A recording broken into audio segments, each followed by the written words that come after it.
Yurine's pove. I gasped and fell from the crouching position I was on to the floor. The girl started to run, and Reese turned, spotting her immediately. "Stop! Aletta, stop!" He called sharply as he got to his feet, and the girl stopped, too scared to turn and face him. "What are you doing out here?" Reese asked, turning to face her fully as he dug his hands in his pockets. Aletta took a foot back slowly and turned, her black hair swinging sharply across her chest due to the wind. It was starting to snow already. She looked like she knew she was in trouble. I've been here a long time, before you came," she stuttered, taking a step back. "That wasn't my question. I'm in a sour mood, so I don't want to keep staring at your stupid, clueless face. Tell me what you were doing out here." He snapped impatiently, and I could see her trembling already. I was bullied. I was bullied by the girls right before the confession game.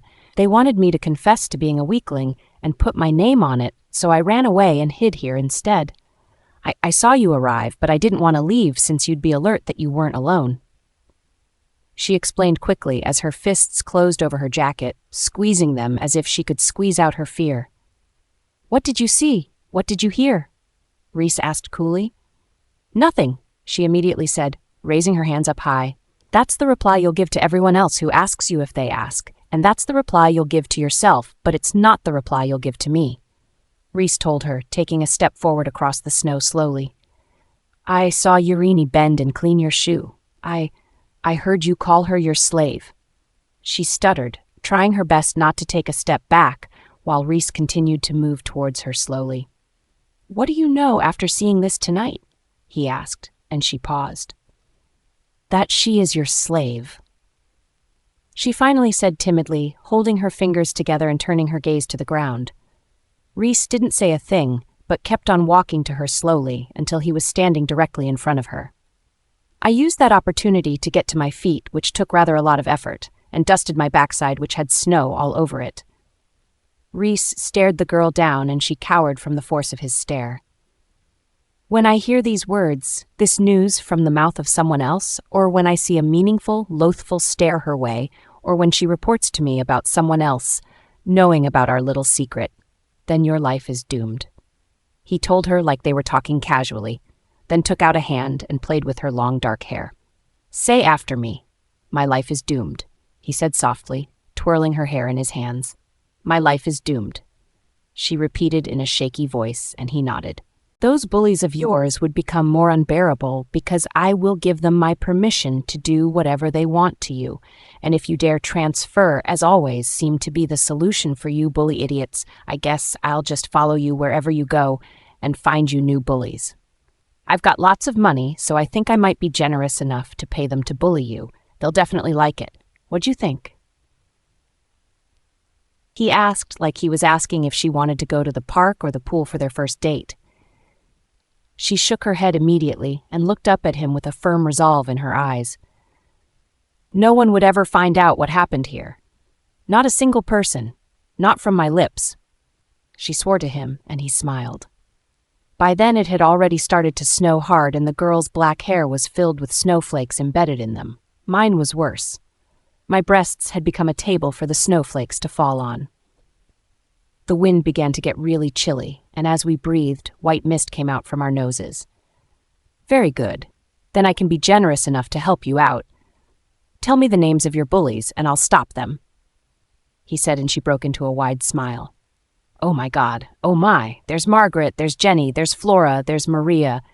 She kept on calling endless names, but I was shocked that Maria was actually a bully. She was always so sweet to me. Well, not really sweet, but at least she didn't bully me like the rest did.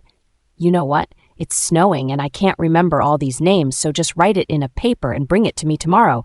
So run along now, it's getting damn cold," he told her and nodded repeatedly. "Thank you so much, Reese," she exclaimed and turned, running as fast as she could. Reese turned to me and raised a brow. "You may leave after getting me a hot cup of tea," he told me, and I nodded and turned immediately, rushing to get him his cup of tea. My heart had been beating wildly. I had thought I would wake up as the permanent face of the school's article the moment the girl ran and told everyone who I was to the triplets and why I was always shamelessly hanging around them, getting tied to them even when I didn't want to. I got the cup of hot tea and walked quickly into the elevator so I could get to their floor before the tea got cool. Luckily, when I had gotten to their room, it was still warm, and Caden was on his bed hidden underneath numerous covers. Everyone had dispersed after the snow had gotten heavier, and the cold had begun to get unbearable. Even Reese, who had sent me on the errand, was curled up on the sheets of his bed. I knelt close to him and tapped him gently. "Reese." I called softly, hoping he wouldn't lash out at me for disturbing his sleep. "I got your tea already," I told him when his eyes opened a little. "Give it to Ethan. He's outside. Don't disturb me." He snapped and disappeared under his covers. I turned towards the door of the balcony and walked out. Ethan was there laying on puffed-up blankets he had spread on the floor and covered in about 3 extra blankets.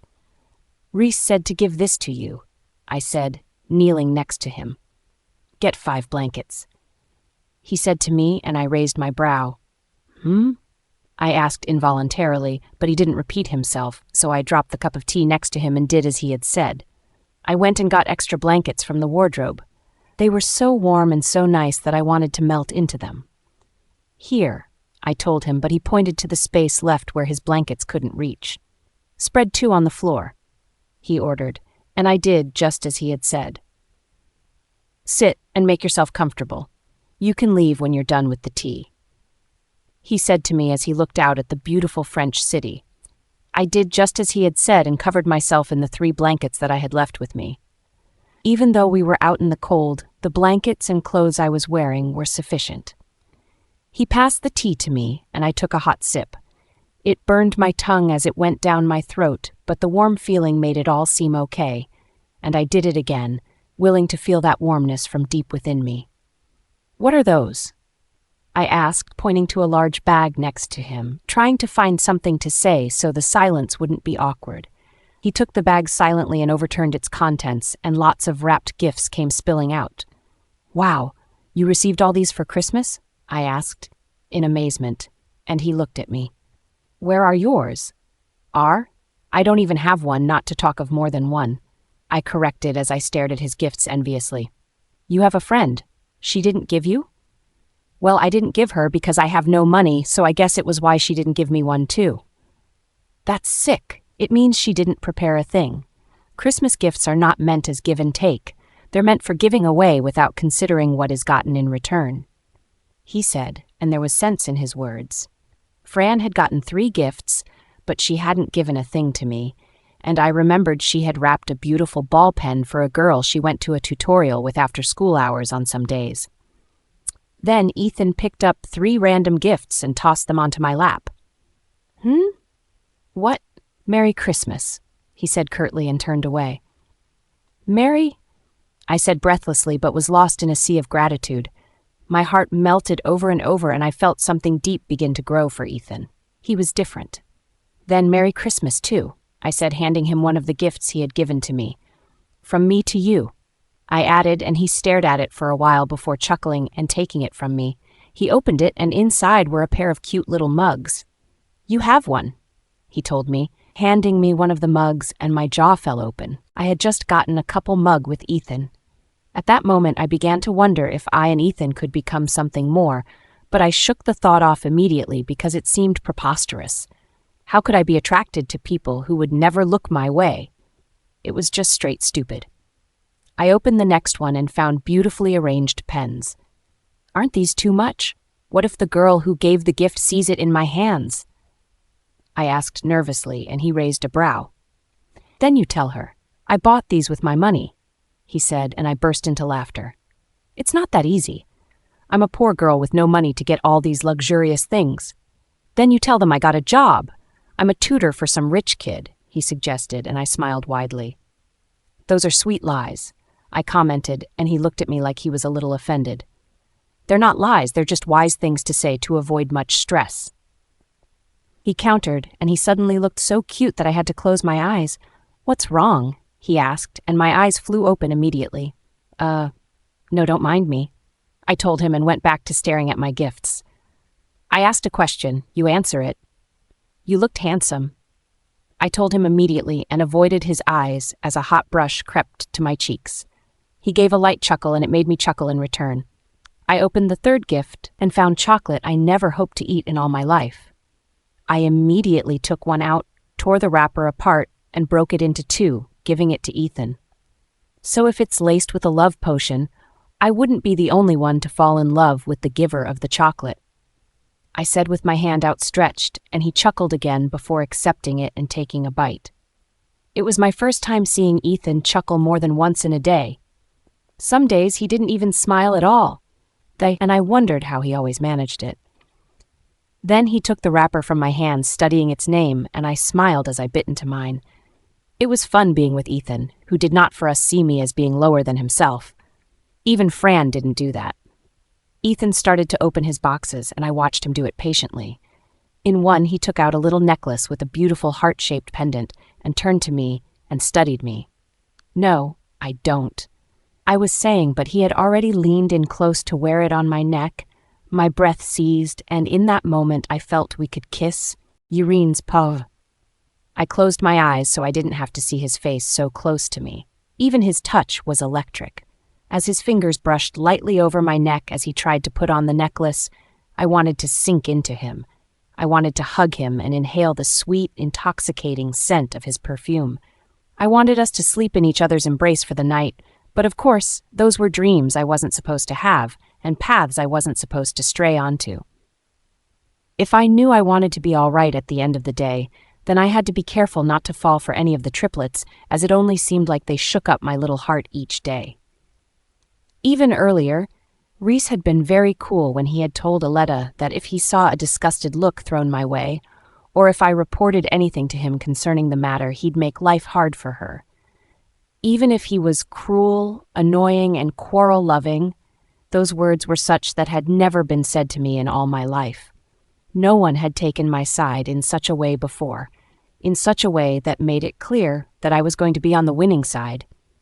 There, Ethan said, and went back to leaning against the little wall. But people will see this. They'll ask where I got it from. I told him because as much as I wanted to wear it around, there was no explanation to give people. He looked at me with a confused look, and I looked away. I'm out of explanations, and there's no suitable explanation for this. Do you always have to give explanations? Do you have to bend to everyone? Do you have to try so hard to fit in and be loved when they still don't see your worth no matter how you try? He asked, and those words struck my heart. It was like he was planting the seeds of his words into the ground of my heart. He was changing my orientation. He was changing how I saw myself. Why don't you just say it for once? I don't want to tell you. They don't have to know everything about you. You don't have to say the words you do not wish to say. You do not have to keep on spinning and spinning lies. Does your friend give you an explanation for everything she does? Do your bullies explain why they don't like you? Do they explain the clothes they wear or the gifts they get? They catch you in your explanations and make you the school headliner. That's how you always get caught. You owe nobody an explanation. Wear the necklace around and give no one an explanation. It's an order. He said, staring at me deeply, and I felt like tearing up. He was being so nice to me. I and Ethan checked on all the presents, and he shared them all with me. At first, I felt reluctant to accept them, but when I remembered I didn't have to explain to anyone, it felt refreshing. Ethan and I lay on our separate blankets, staring up at the stars and talking, and jumping from a topic to the other, and I was shocked when I opened my eyes to see the sun trying to shine through all the snow on the floor.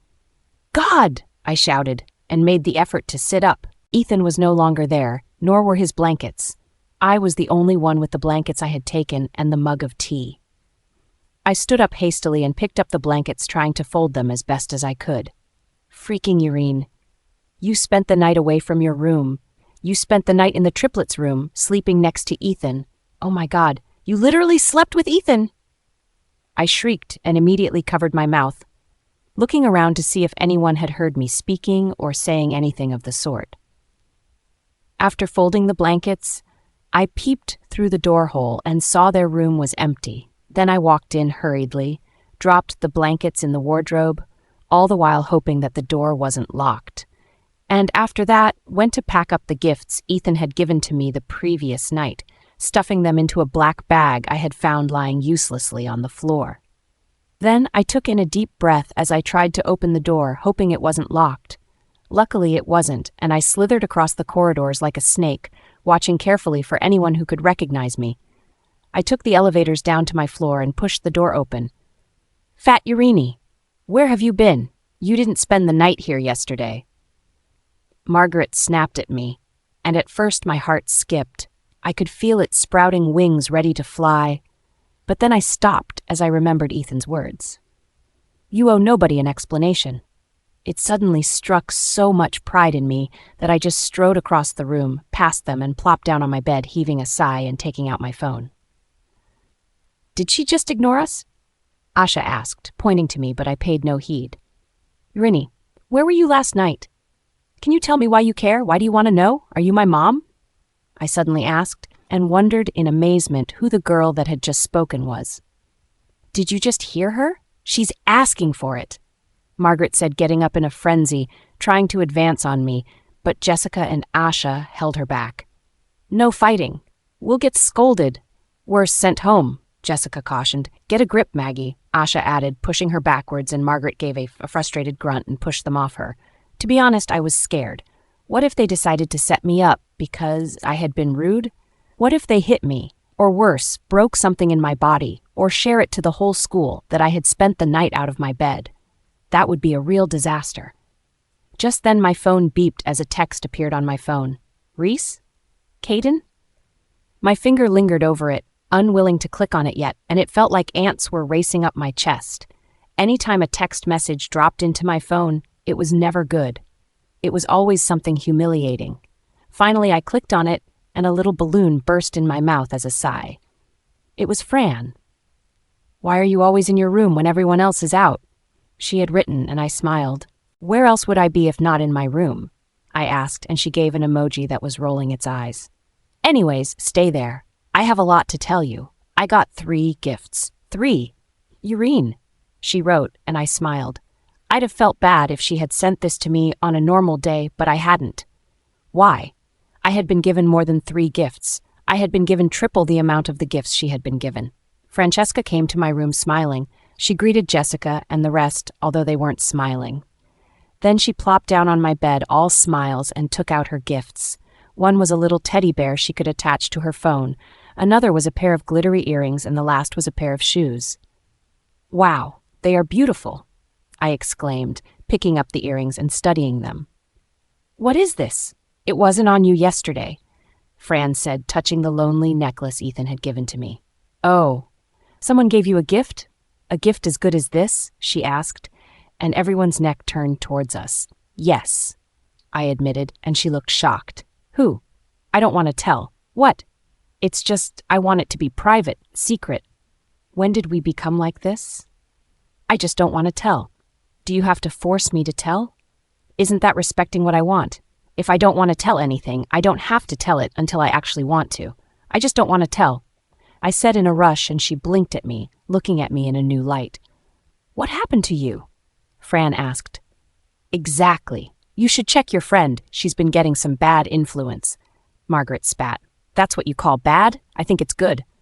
I shot back at her, tired of the way they always regarded me the fool. "So you do admit you've been getting some influence?" Fran asked, and I sighed. Everything. Every day influences people. Throughout that day, Fran had been a little sad. Maybe it was because I got a Christmas gift. There was no way I could know. Or maybe it was because I didn't tell her. There was also no way I could know. And it could also have been because she felt I had changed.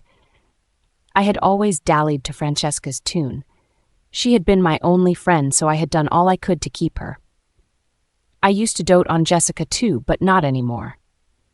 Although I still doted on Fran recently, I had begun to see the really bad things she did that hurt me. Fran, because she had kept me as a friend, had seen herself as higher than me. She had seen me as a lowly girl who was to follow her around and give my all to her while she got all the romance and attention. I was to be her shadow. But all of a sudden, I had started getting attention from the triplets, and she had started to feel the order had begun to change, so she was being wary and scared. The next day, which was the 27th, we were all taken to the theme park in the evening because the forecast had said it wouldn't snow in the evening, and even though some complained saying they weren't babies, they still showed their excitement when we were finally there. We all were told we had only one ticket for one game, and when everyone had gone for the scary rides, the thrilling adventures, I had calmly picked the Ferris wheel. That's so boring. Let's scream together. Fran said to me as she picked a roller coaster ride, I'm going to have a heart attack on that. I really can't go. Just look at how it twists into the sky.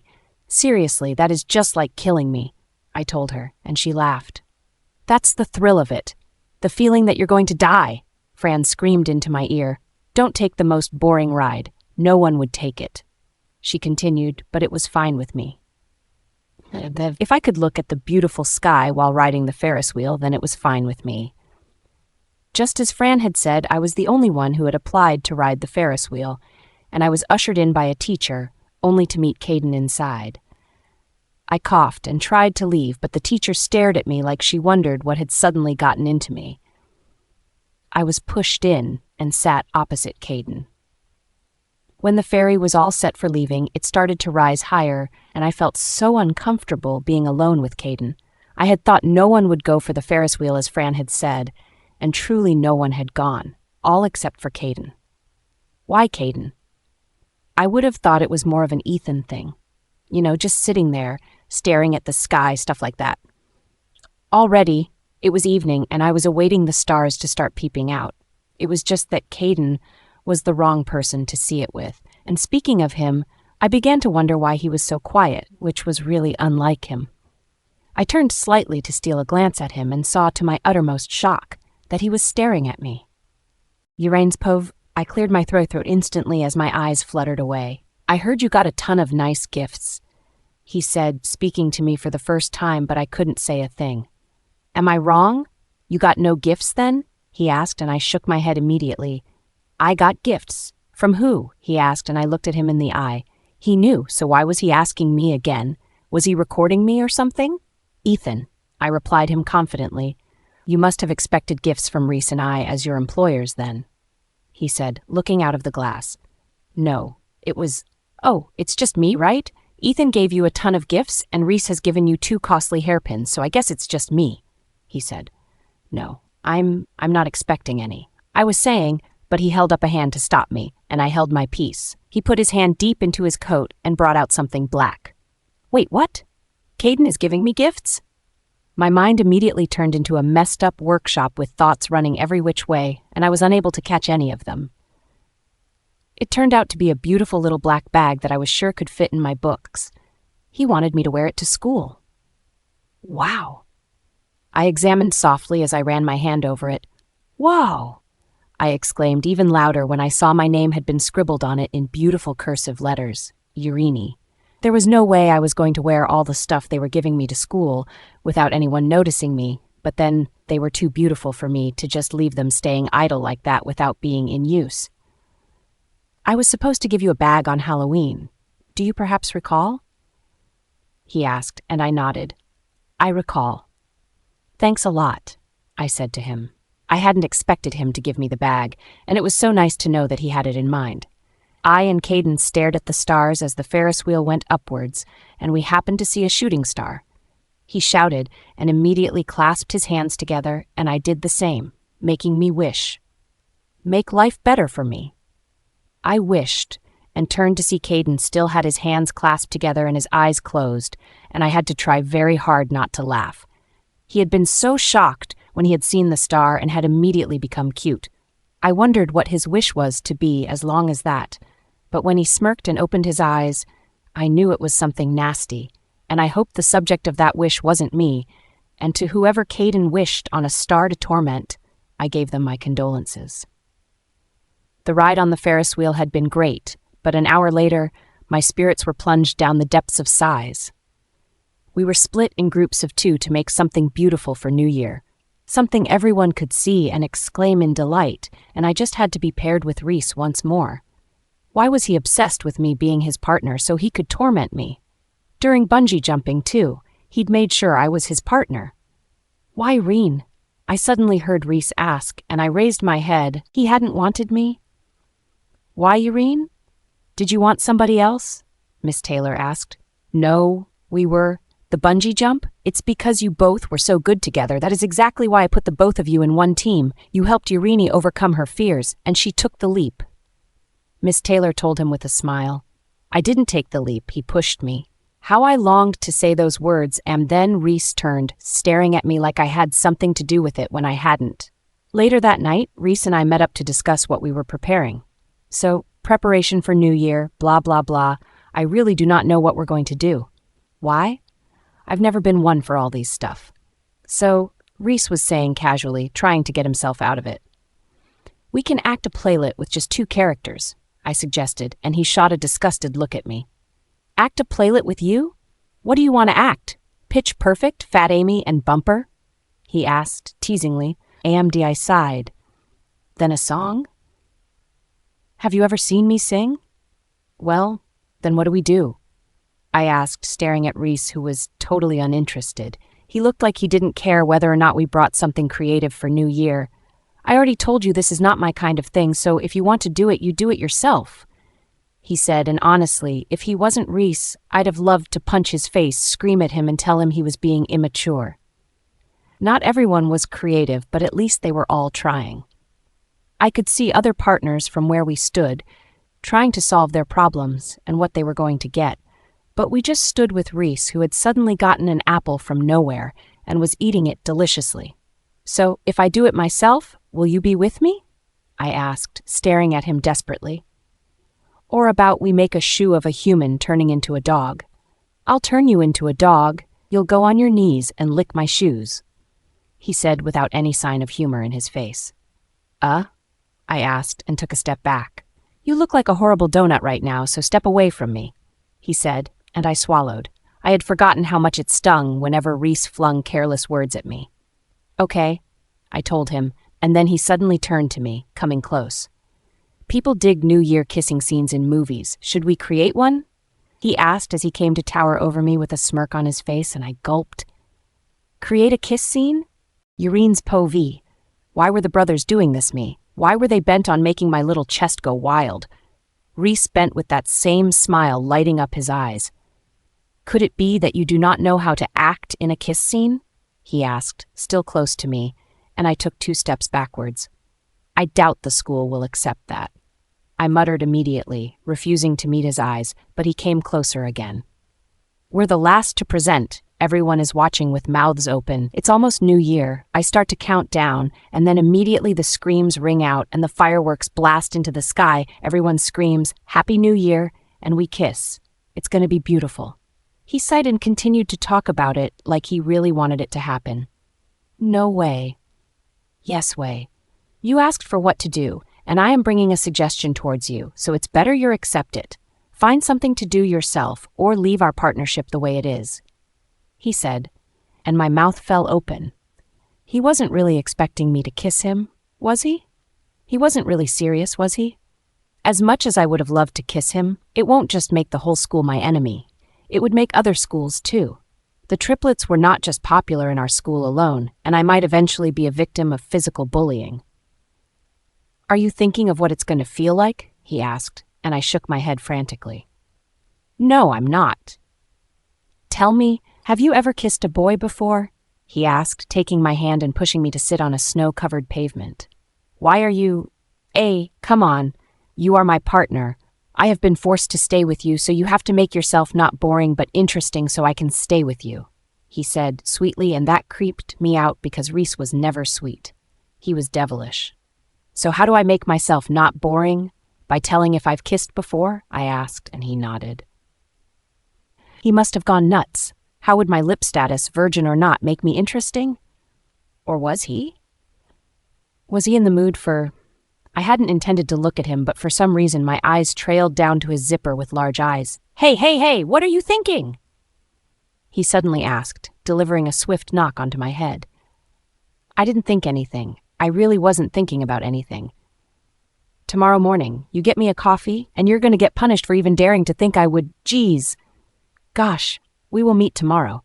I lost my spirit. He snapped, getting to his feet, and I smiled. What was he saying? I was only looking at his zipper. I never said he was in need or something.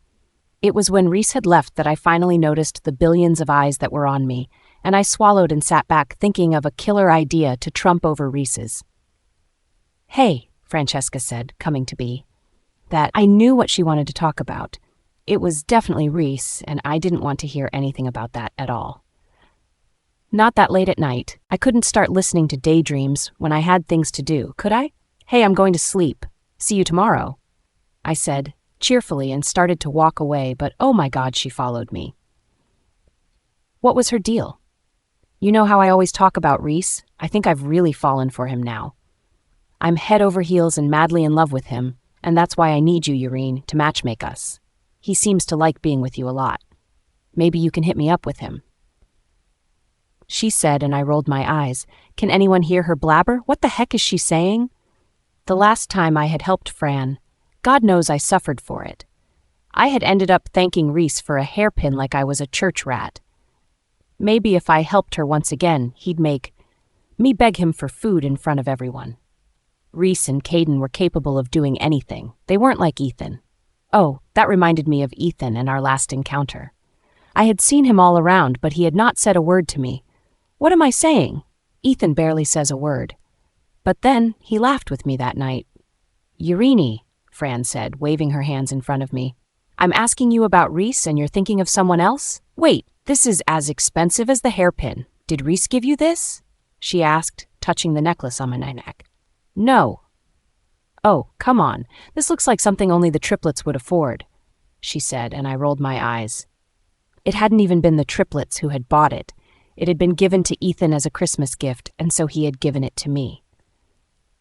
Is it Reese? Is that why you don't want to tell me? She asked, and I rolled my eyes in my sockets. Then all of a sudden, a girl screamed, rushing past. Everyone! I know who wrote a confession to Urine, she screamed. Everyone started to follow her. The person who wanted to know what it would be like to have Urine on his bed, I know him! I discovered it. She screamed, and Fran pulled me along as we began to flow with the crowd of students following after her. Even the boys had all gathered running after her like their lives depended on it. And they all began to chant, Urine on the bed. What was wrong with them? Why were they so? Did they know we were in a hotel? Did they know noise-making was a bad thing to do in a hotel? Why were they making a fuss just to know who wrote it? I myself wasn't curious. But then I was curious. Who wrote it? Urine's Poviv. We all followed the girl, and unbelievably, the clients and hotel personnel all stared at us with lovely smiles. You know, the kind of smile an elder gives a little child who's trying her best to act like an adult. Wah! Okay, everyone, the girl said, gasping heavily. Immediately we were all gathered outside. Whoa, who is the freak who wants to know what Urine on his bed would feel like? A guy called out, and the girl clasped her hands together, looking from each person to another. Why were they all so hyper when it came to stuff about me? Why would almost the whole school gather just to hear some news about me firsthand? Some were even taking videos of the girl, wishing to be the first to share it. If you asked, I felt they were overreacting. It was just a confession letter. They could all get it on the school social site later. After all the various news and rumors about me were on it. You look like you're not curious, Francesca said, hitting my shoulder. No, you're wrong. I actually am curious. I'm just not as curious as you guys are. It would be embarrassing to know the person who has been having wet dreams of me. I replied immediately, and she covered her mouth. It's yucky when you say it like that. You should use a better word. I don't think it would be embarrassing to know the person who admires you secretly. You've got a secret admirer. Fran squealed silently, tugging on my clothes. Hey, hurry, we're waiting. A guy said to the girl who had announced she knew the person who had written the confession. Hang on a sec, the girl said as her eyes stayed glued to the paper. It's starting to snow. It's cold, too, a girl added, digging her hands into her pockets. All right, you all should wake up early at 7 a.m. tomorrow. We're going to do some charity work at a foundation that supports old people with dementia and no family. Whoever misses it is on the next plane back to school. Having fun while helping helpless people is part of what they had scheduled as part of our trip. So we have something good to boast about doing in France. The girl said rapidly with a smile stuck on her face the whole time, and everyone stared at her as if they couldn't understand what she was saying. Then after some seconds, they all had outbursts of anger. "What? So that was just a trick to gather us all?" Fran asked with an annoyed look on her face. "What crazy old charity are we doing? What the hell is wrong with this school?" Fran asked in annoyance. Everyone grumbled and started to disperse, murmuring about their disappointment. "Let's go," Fran said, jerking on my arm, and we began to leave. I kept on looking back at the girl who was now giggling at her prank. I had been curious also, but since she hadn't said it, I realized I wasn't curious any longer. "What charity? I'm pretty sure we're donating our strength and time." Francesca continued to grumble as she pulled me along even faster. I gave a sigh. "It's not that bad. After all, we're helping old people," I answered, and she turned to me sharply with a look of disbelief playing in her eyes. "You can go alone then," she answered, and for some reason it angered me. Thinking of my mum, I'd be happy if a bunch of students happily did charity work for her when she was old, but would feel the opposite if they disregarded her and acted the way Fran did. "Exactly, I'll help alone if I can. They're just old people, Fran. That's all. Would it kill you to help?" I asked her and started to walk away, but she held me back. "You know, since you started having things to do with the triplets, you've been changing and acting weird. Is it so they'll notice you?" she asked, and I actually scoffed. They had tortured me so much and embarrassed me to the extent that it was so hard to think of what other people's feelings were when I couldn't please them. All my pleasing was kept for them, and pleasing no one muttered like pleasing them. And also, Ethan had me put under pressure. I felt he had given a hint that if I was a little interesting, he could actually like me. Not like me as a woman or anything like that, but probably as a friend. "I'm sorry if I've been changing. I guess I'm going through puberty," I told her and continued to walk away, suddenly remembering Reese had told me to get him coffee the next morning, and that he had also said I would be punished just for staring at his zipper. How was that even an offense? The next morning I woke up as early as 5 a.m., just so I could do whatever Reese wanted me to do and still be able to prepare to leave for our charity work by 7, and even though I stumbled with eyes closed as I walked, I dared not go back to sleep. I got to their room and opened my eyes wide with my fingers, then placed my palms to my mouth and exhaled. I had brushed my teeth earlier that morning, but I needed to be sure I had taken every bad breath away. Then my knuckles rapped on their door. No response came, and I was thrown into a dilemma. I didn't know if standing there, waiting and knocking would be better, or pushing the door open since I knew they never locked their door. Both seemed to bring trouble for me, because I could just imagine knocking and waking Reese or Caden from their sweet dreams, how much trouble I'd be in. And if I just waited like a fool, Reese would think I defied him again, and no matter my explanations, he would punish me, and if I pushed open the door, they would tell me I was invading their privacy. Then my eyes fell on a note attached to the handle, and I snatched it immediately. It said, "If you're FY, push the door open and clean up the room, but if you're not, fuck off." FY was definitely Fat Irene, there was no doubt. I pushed the door open and walked in, only to see the boys on a sofa, giggling and laughing as they played video games on their phones. Even Ethan had a bright smile on his face, but the thing was, they were all shirtless. Irene's Pov? My jaw fell open, and I immediately turned to the side, forcing my disgraceful mouth shut. What was my mouth doing? Falling open and gaping at their chests? "Oh, she's here. Earlier than I imagined," Caden commented, and Ethan brushed past me, although I didn't dare look. "I have to prepare for the charity stuff. That's why I came early," I muttered as my eyes shot to the ceiling restlessly. "Oh yeah, I'm not going to do that stuff," Reese announced and went back to his phone. "We're going, all 3 of us," Ethan said, and I turned to see he had already pulled a hoodie on. "Look, why do we have to go?" Reese asked, looking greatly displeased. Because we're not meant to defy our teachers. We were told to behave ourselves while we were here, weren't we? I mean, you two were told to behave yourselves." Ethan shot back coolly, and Reese took a mug and threw it to the floor. It shattered to pieces, and I jumped back. "You clean the room, Urine," he said, and went to the bookshelf behind him and dragged all the books on it to the floor. "You offended me last night with your dirty stare, so clean your stare by cleaning this room," he added, and wrenched the sheets, putting them on the floor. He shattered more cups and tore a bag of chips onto the floor, soiled his shirt with a pizza remnant, and threw it on me. "I want that hand washed," he said, with his nostrils flaring, and I picked it up from where it had fallen to the floor. "Which do you want me to do first, the room or the cloth?" I asked without complaining. It was unfair, yeah. The room was completely neat, but he had wrecked it just so he could vent his anger on me. But then what could I do? Making a reaction would only make him mad at me, and I didn't need that at the moment. "Really, Ethan? Do we have to go? Can't we just act sick or something?" Caden asked, getting up from where he sat and sauntering over to the wardrobe to get a top. "Don't ask me questions." Reese suddenly snapped at me after ignoring me for like 5 seconds straight. I went over to the bookshelf and started picking up the books, trying to guess where they were to go. I wanted to do everything perfectly, so I didn't have to be picked on due to that. "Ethan," Caden called, after pulling a sweatshirt over his head, and Ethan gave a sigh as he went back to sitting where the three of them had been sitting earlier before I came in. "Let's not go," Reese said, in a voice that sounded like pleading.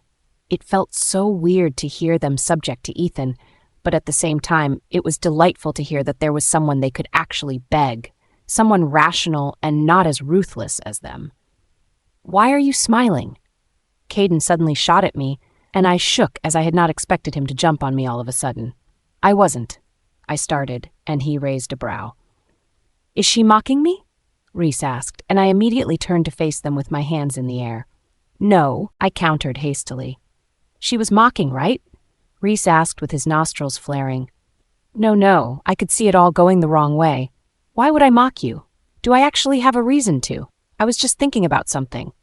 I defended myself instantly, but that didn't stop Reese from going to a laundry basket and taking out the clothes from there. "All must be hand-washed," he ordered and threw them on me. The clothes landed on my head and fell slowly to my chest, then to the floor, and I stared at them speechlessly. What in the world was wrong with him? Why did he have to treat me like trash just because I got into a slave contract with him? Why were they like that? One minute they're giving me gifts and doing unexpected things, and the next, they're either making life harder for me or ignoring people making life harder for me. With a little anger, I bent with much effort and packed up the clothes, which didn't even look dirty to me. Then I walked into their bathroom, ran the tap into a large round plastic container, and dumped the clothes in them with a little soap. When I got back to the room, Ethan was reading a book, Reese was playing a video game, while Caden had his headset on and laid on the bed. I had no idea if they had slept or if they had just woken up early, but I tried my very best to tidy up their room without disturbing any of them. It took more than an hour to restore the room back to its former state. Then they all went to take their baths one after the other, and I had to wait on the balcony because I didn't wish to see them dripping in water and watch my mouth drop when I was trying to be angry with every single one of them. You might ask why I want to be mad at Ethan. It's simple. He acts nice and comforting, but lets his brothers do all the meanest things in the world towards me. When they were done dressing, I went to hand wash Reese's clothes, and I tried to rush it, looking only for stains. Most of the clothes had no stains, and so I did a hash job of it. By the time I was done, 7 had passed. I'm doomed, I said to myself. It would take ages to start preparing myself for... Just then, I stared down at the t-shirt I was wearing. No one had seen me wearing them, and my joggers were stuff I wore almost all the time. My head whipped towards the bathroom, and I dashed for it, pulling off my clothes and jumping under the shower. Using their soap was risky. I would be killed, and so I simply scrubbed hard with my hands. Immediately I was done. I was going to run straight out and phone Fran so she could tell me wherever they had gotten to. However, halfway into my rushed bathing, the door creaked open, and I stopped in shock. My head turned slowly, but my eyes saw, before my head turned completely, and I let out the loudest scream in the world. Ethan's POV. I had felt a little bad when Reese had been such a baby throwing tantrums by messing up the whole place for Urine to clean up. I had liked the way the room had been cleaned up by the hotel cleaners and wasn't sure Urine could return it back to its initial state. But I didn't say a word to stop him, because if I did, then he would do something more to embarrass her. I felt it was better for her to be humiliated privately when it was just us four than for her to be humiliated publicly, because no matter how Reese and Caden loved to listen to me, there was little I could do when they were determined to make trouble for people, especially Urine. She looked a little mad, and I knew it was also because I didn't do anything and pretended not to notice, so she had kept on working, and just as I had thought, she didn't return the hotel room back to its initial state, although Reese and Caden were too absent-minded to notice. The books which I had loved had been arranged in a delicate and beautiful manner, and whoever had arranged it had put much thought into it. But Urine, on the other hand, had just put the books where she felt they fit best, and it looked rough by the time she was done. Not that Reese or Caden would notice anyway. I and the boys had gotten ready, and had gone down to wait before 7, so we could be early like we needed to be, only to meet half of the school already waiting. We joined them and became the center of attention for the girls who gaped at us foolishly.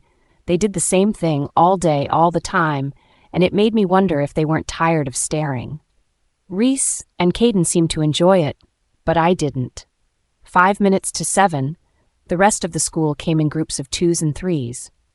For those of us who had not been present when the joke about the person who wrote that confession note to Urine was played, got the news from friends and the school social website. Finally, it was 7, and the teachers were nowhere to be found. Everyone was grumbling and stomping their foots on the floor. "Where the heck are the teachers?" Reese bellowed impatiently as he got off the pavement, which he had been sitting on. I heard a huge fight occurred between 2 of the female teachers, and they're having a hard time settling it. A girl replied, turning to face Reese, and when she met his eyes, she blushed. "Although we sent some guys to spy on them. They'll give us the news about it all." She continued, and just then, everyone's notification boxes went off. I took out my phone and saw a post on the school's website. "Holy shit," Mrs. Morris and Miss Taylor almost got physical. "They're shouting crazy here. Besides, you all owe us drinks. It's not easy sneaking onto a teacher's balcony at an hotel and praying none of them pulls back the curtains." Everyone began to murmur about the news and how exciting it was, and they soon forgot that they had been standing for quite a long time. Ethan, a freckled, red-haired girl called, coming to stand in front of me with a timid and obsessed look in her eyes. "Yeah?" I answered, pushing my hands into my pockets. I noticed you like pretty things, so I actually wanted to give this to you as a New Year gift, but I'm a little shy, and I know you'll be packed with gifts on that day, so I just thought mine could come a little earlier," she explained, and in her hands was a glass box, inside which was a golden anklet. Of course, that was my weakness. I was obsessed with pretty things that shone and stood out amongst other things, and couldn't resist them because they were simply so good to stare at. "Hey, don't you know when you give gifts, it has to be to the triplets?" Reese snapped, bending so he could see her face well, and I took off my cap and wore it on her head. She shook, not expecting me to touch her, but I only did it so she wouldn't be marked by Reese's devilish eyes. I pulled it down low over her eyes and saw her faint blush and shy smile. "If you're done with your little act of affection, she can answer me now, right?" Reese asked, ruffling my hair since the cap had suppressed it and probably made me look like a geek. "I didn't know. This is my first time gifting something to one of the triplets," she answered and bit her lip softly. "You're getting on my nerves because someone already got on it early this morning. Don't you hear the word triplets? We get the same things." He continued, and Caden laughed. It was always intriguing to him how Reese could be so childish. They never got the same gifts, but he was willing to go as far as lie because he was pissed off by Irene, who he felt had been mocking him by smiling when he begged Ethan not to let them bother about the charity work. And Irene, on the other hand, hadn't complained nor give a stricken look.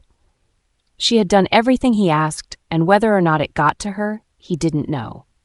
Due to that, Reese had been touchy all morning, searching for someone to pounce on. I took the glass box gently from her already shaken hands and led her away with my hands on her shoulders. You shouldn't bother about him. Just don't let him recognize you and he'll forget all about you, I told her, and she nodded quickly. Then I left her and was about taking out my earpods so I could listen to music while waiting for the teachers when I discovered I had left it on my bed. I almost swore, but held it and tapped Reese. Forgot my earpods, I told him, and walked back into the hotel. However, when I got into the room, I heard the sound of the shower pouring out in the bathroom. Caden left it on. I spat in annoyance at how Caden could have been forgetful, although I couldn't recall hearing it all the while I dressed. I waked briskly to the bathroom and pushed the door open, only to see a sight I had never seen in all my life. Irene was naked. Irene's pove. A loud scream left my lungs as I turned to see Ethan standing there with his eyes shut tight. Immediately, my scream had left my mouth.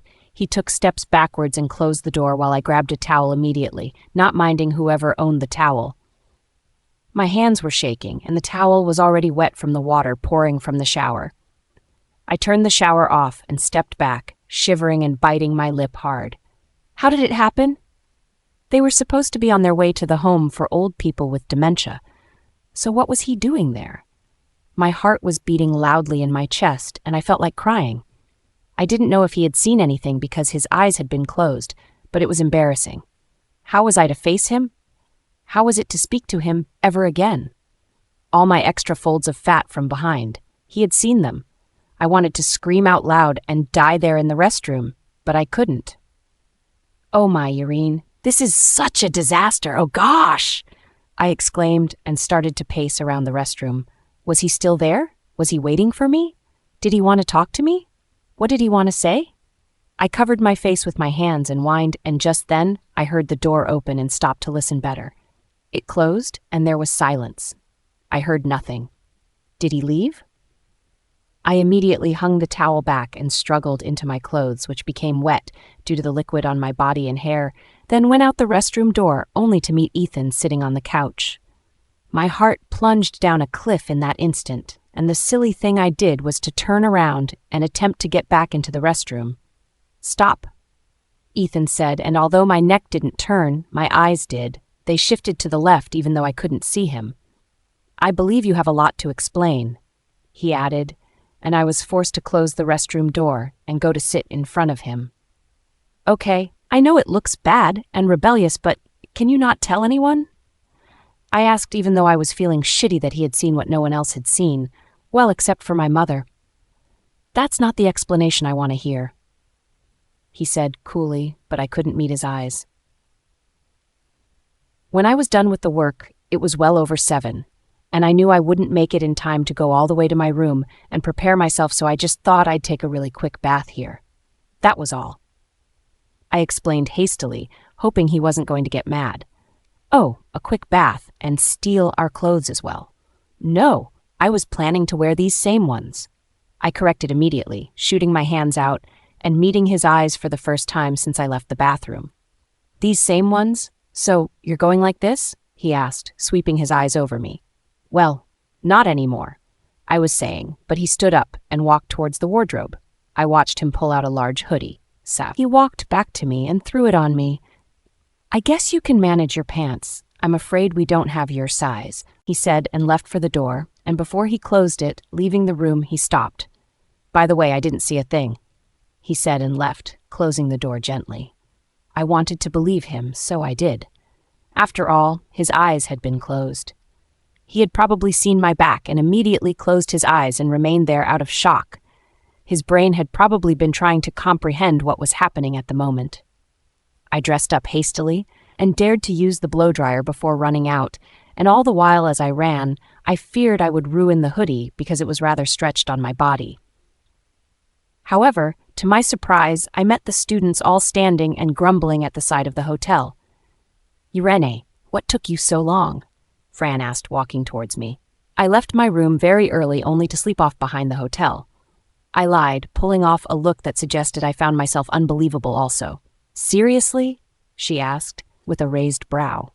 "Seriously," I told her. "What's happening here?" I asked, indicating the standing students. "Apparently, the teachers seem to think today was a good day to fight, and we've been held up for an hour because they're trying to settle their fight," she explained and rolled her eyes when she was done speaking. "How did you guys know?" I asked, and she brought out her phone, showing me the posts of the students who were eavesdropping after climbing over to the teacher's balcony, risking their necks. "Here's how we know," she said, and I shook my head. I would never do that. First, there was the possibility of the teachers seeing them. Second, there was the possibility of falling, breaking bones, dying. Just then, the teachers came out of the hotel and rushed us all along the road since we were really late. Not much happened during our charity work. All I recall was meeting some really nice oldies and also finding out the fascinating idea I could use for I and Reese's presentation. Not that it was a presentation, it was just something close to it. After all, we were to present what we had prepared to be an unforgettable and amazing sight on New Year. It wasn't much, it was just a little, but it would do. And I got my idea when an elder threw Christmas lights from the top of the building. Against the sky, they looked pretty, and I wondered what I could do to make such a colorful sight stay in the sky. And just then, a large snowball hit my face hard, and I saw Caden, who gave me a wink, and I knew they were bored again. Time for more humiliation. Irene's pov. A couple of girls giggled as another one from Reese hit my face, and to make it seem less weird, I bent to make mine, and more flew in, faster and harder, and they laughed as my face turned red. I stood and threw my little snowball, although I made sure it only made it halfway before plunging into the snow and breaking apart. They continued throwing balls, and honestly, it was something I could take while throwing my harmless ones, but it became worse when I became the target of every girl in school. Snowballs hit me from every direction, hard and cold, and one even got into my mouth, but before I could spit it out, another got into my nose. Eventually, I had to crouch down and cover myself, which made them laugh more. And I did what I never thought I would do. I cried. Don't get me wrong, I wasn't emotional earlier. I was only embarrassed. But the moment I had bent to cover myself, I had felt pathetic. I had felt useless. I had felt ugly, receiving cold, painful snowballs from every direction. How I hated being weak and helpless. How I wished it could all turn around. Stop it! What the hell is going on here? I heard Miss Taylor ask, and the balls stopped flying. She bent and held me gently, then lifted me up. How pathetic I felt. She led me away and sat me down within, then wiped my tears. Darling, why are you dressed in such clothes that won't even keep you warm? She asked, and just then Ethan came in with a bag. Yes, Ethan, are you back? Yes. All right, is there something you wanted to say? She asked, and he dropped the bag in my hands. I just wanted to give that to her, he said and left. I checked the bag and saw a large coat which made me tear up. That's nice of him, Miss Taylor commented with a smile. Come on, put it on. He must have noticed your face is totally pink from all the cold. Just take a look at those ears.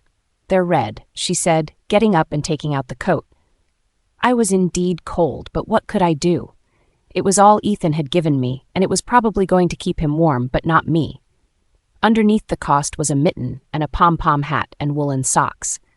I stood from my seat and allowed her to drape the coat around my shoulders, then I fixed my hands in the right spot. Immediately, warmth spread all over my body and I felt really better. He had told me he wanted to get something. I had no idea it was for you, she told me, and I smiled. Even if everyone seems to hate you, trust me. There are some people who don't hate for no reason, so cheer up, she told me, and I nodded. In that moment, my love for Miss Taylor as a teacher grew. She wore the pom-pom hat on my head affectionately, and I pulled off my shoes so I could pull on the socks on my already pink feet. Then I wore the mittens. I went out once more feeling a little better. Even though I knew Miss Taylor had taken to me because she pitied me, I didn't mind. Hey, where did you get all these? Fran asked, holding onto my arm, but I shrugged it off, remembering she had done nothing while I was being shot with snowballs. You don't need to know. What do you mean I don't need to know? You don't ask how I feel after I've just been bullied, but you always ask questions each time you see new things on me. Now, that's a little unfair, Fran. Go play with your cooler, slimmer friends. I bet you just keep me as your lackey like all the rich kids do. You don't need to pretend further. Right now, I really don't want to talk to you, so just leave me alone. I told her earnestly, spilling how I truly felt. Wait, are you taking this out on me because you were bullied? What did you expect me to do? Save you? I'm not Superman. I'll get bullied too, and isn't it better if one of us... She was saying, but those words were just too horrible for me to listen to. I walked away. I had seen dorks get bullied together and still wallow in their friendship. I had seen nerds stand up for each other and still smile all because they had each other. I never for once felt that with Fran. We were in different worlds. Later that night, I made kites. They were my plan for the new year. Reese didn't show up even though I had asked him to. And it was finally on the last night of the year, when I was busy attaching the Christmas lights on the kites, that he showed up with his hands in his pockets. You want to fly it together? He asked, looking somewhat sober. In fact, he looked like he had had a bad day. I nodded, and he came to sit next to me and started helping out. I was a little shocked when I realized I was worried. I was used to Reese being charming, arrogant, and wicked, so it just felt a little off to see him behaving more like Ethan. There's no more time. We'll soon be called out. We won't progress if you keep looking at me, he said, still winding the lights around the kite, and I blinked and continued with the kites. After a few more minutes, while we were packing the kites into a bag, we were called and we immediately ran out together. The clients of the hotel were all there being served by hotel staff, all seeming to enjoy the show. At first, I had cold feet, but immediately Reese held my hand. It seemed like he had passed on his confidence to me. The both of us together let our kites fly, holding their ropes. It was just 2 minutes to New Year, as each team had been given just 2 minutes. We started to run, holding hands and holding the ropes of our kites. Everyone wondered what we were doing until Reese turned on the lights. Gasps of amazement flew through the air from every mouth rapidly as beauty took the night sky over. Our kites glimmered against the deep blue night sky and were simply beautiful. Pictures were taken and applause was rendered as we sat on the snow, holding our kites in place. Finally, the countdown started. 5, 4, 3, 2. Happy New Year, Reens Povee. Happy New Year, everyone shouted. And the feeling I felt right there with Reese on the snow, who was smiling genuinely, was epic. I had never really felt that way with much people. It felt like how I had felt on the balcony with Ethan when we had shared his gifts. It had felt like how I had felt with Caden on the ferry when we had looked over the beautiful sight of Paris and prayed desperately to a wishing star. The feeling with the brothers, no matter their imperfections, was such that I had never felt before with others, and even though I resented them, I still appreciated them for it. Reese and I held our kites down with the branches of the large tree close to the hotel, and drinks had been served round. We went around, greeting and congratulating everyone. It didn't matter whether we knew them or not. We were just too intoxicated with the whole New Year thing to care about it. Happy New Year, teens! Mrs. Jonah, another of the teachers with us, called, and we all responded to her happily. We will now pass a vote on the team we want to select as winners. You know their numbers. Papers would be given to you. The presenters cannot vote. Don't be influenced by others. It's a new year. Let us begin, she said, and the papers were shared all around to everyone except our class, which had been the presenting class. Hey, I heard Fran call, and I turned to see her looking guilty. Can we talk? She asked, and I looked at Reese, who was talking to a guy whose name I didn't know, before nodding to Fran. So, I asked. I'm sorry, she said with her hands deep in the pockets of her coat. Sorry? It's a new year, a new beginning, and I don't want to fight with you. I've been really sad that I haven't exactly been a good friend to you, and it really sucks. Maybe I haven't been paying much attention to you. Irene, let's be better friends, she said, sticking out her hand for me to take, but I hesitated. I won't bug you about Reese anymore. I'll get him myself. She added, and I smiled and took her hand. It was a lot better if she wasn't bugging me about Reese. I'm sorry I've been so secretive and so distant, but when the right time comes, I'll tell you everything. I promise I'll tell you all you need to know. I assured her, hoping she would accept my sincerity, because even as bad as Fran was, she was my only friend and the only person who was willing to stick with me. I can wait. I'll be patient. You don't need to worry about a thing. Take your time, she said, and honestly, it felt so unreal. Was it Fran who just agreed to be patient? That was rad. Oh, thank you so much, I thanked her and hugged her. She returned my hug, and we hugged for a while before Mrs. Jonah's voice through the mic separated us. All right, the votes have been counted, and the winners are, Mrs. Jonah said, and looked up at all of our eager faces. Oh, I'm not good with this suspense of a thing. We have Reese and Urine, she called out, and all the girl went into a bout of screaming. I knew they weren't screaming because of me. It was because of Reese. It didn't matter who had brought the idea. As long as Reese was there, it was his idea. Reese was all smiles as we went out to stand with Mrs. Jonah. Here, you can get anything you want from the hotel throughout the 1st of January, Mrs. Jonah said, and my mouth fell. Awesome, Reese exclaimed, taking the card, and I was all 36 teeth. We took the card, and the atmosphere was thrown into dancing as music blasted through all the speakers. I and Reese went through the hotel, buying everything sweet we could lay our eyes on. I had pizza, chips, ice cream, steak, and all the kinds of meat they had. Lamb, turkey, chicken, pork, beef, venison, duck, bison, goose, rabbit, pheasant. You might wonder and tell me, come on, Urine, that's why you're this fat and can't lose fat. But trust me, Reese ate them all too. We had pizza too. Crazy, right? We wanted to empty the hotel's kitchen like hungry wolves, but our tummies demanded that we stop, so I ordered all I could for Fran instead. Fran was delighted to see I had bought a lot for her, and I watched her eat all alone because I was full. Very early in the morning, I messed up my toilet, but made sure I did a lot of cleaning instead. Late in the morning and close to the afternoon, we all began to pack our things as we were leaving the next day, and I smiled all through my packing. Even though France with the school had been a rather bumpy ride, I still loved it. It had been wonderful, and I had made lots of memories, especially with the triplets. I ordered a bit more with Reese that afternoon, and I couldn't help wondering why he had been so sober the previous night, so I dared to ask. Why were you so nice last night? I asked. Nothing much. I'm just a bit sober on the last nights of the year, he replied as he tore through venison with his knife. I replied. We all spent our last hours in France walking around the streets and talking about our experiences. It was a time that would never come again, and very early the next morning we were on the plane back home, and I and Fran chattered all through, lamenting on how much we'd miss France.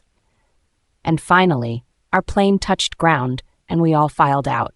I couldn't help but smile as I looked at my home.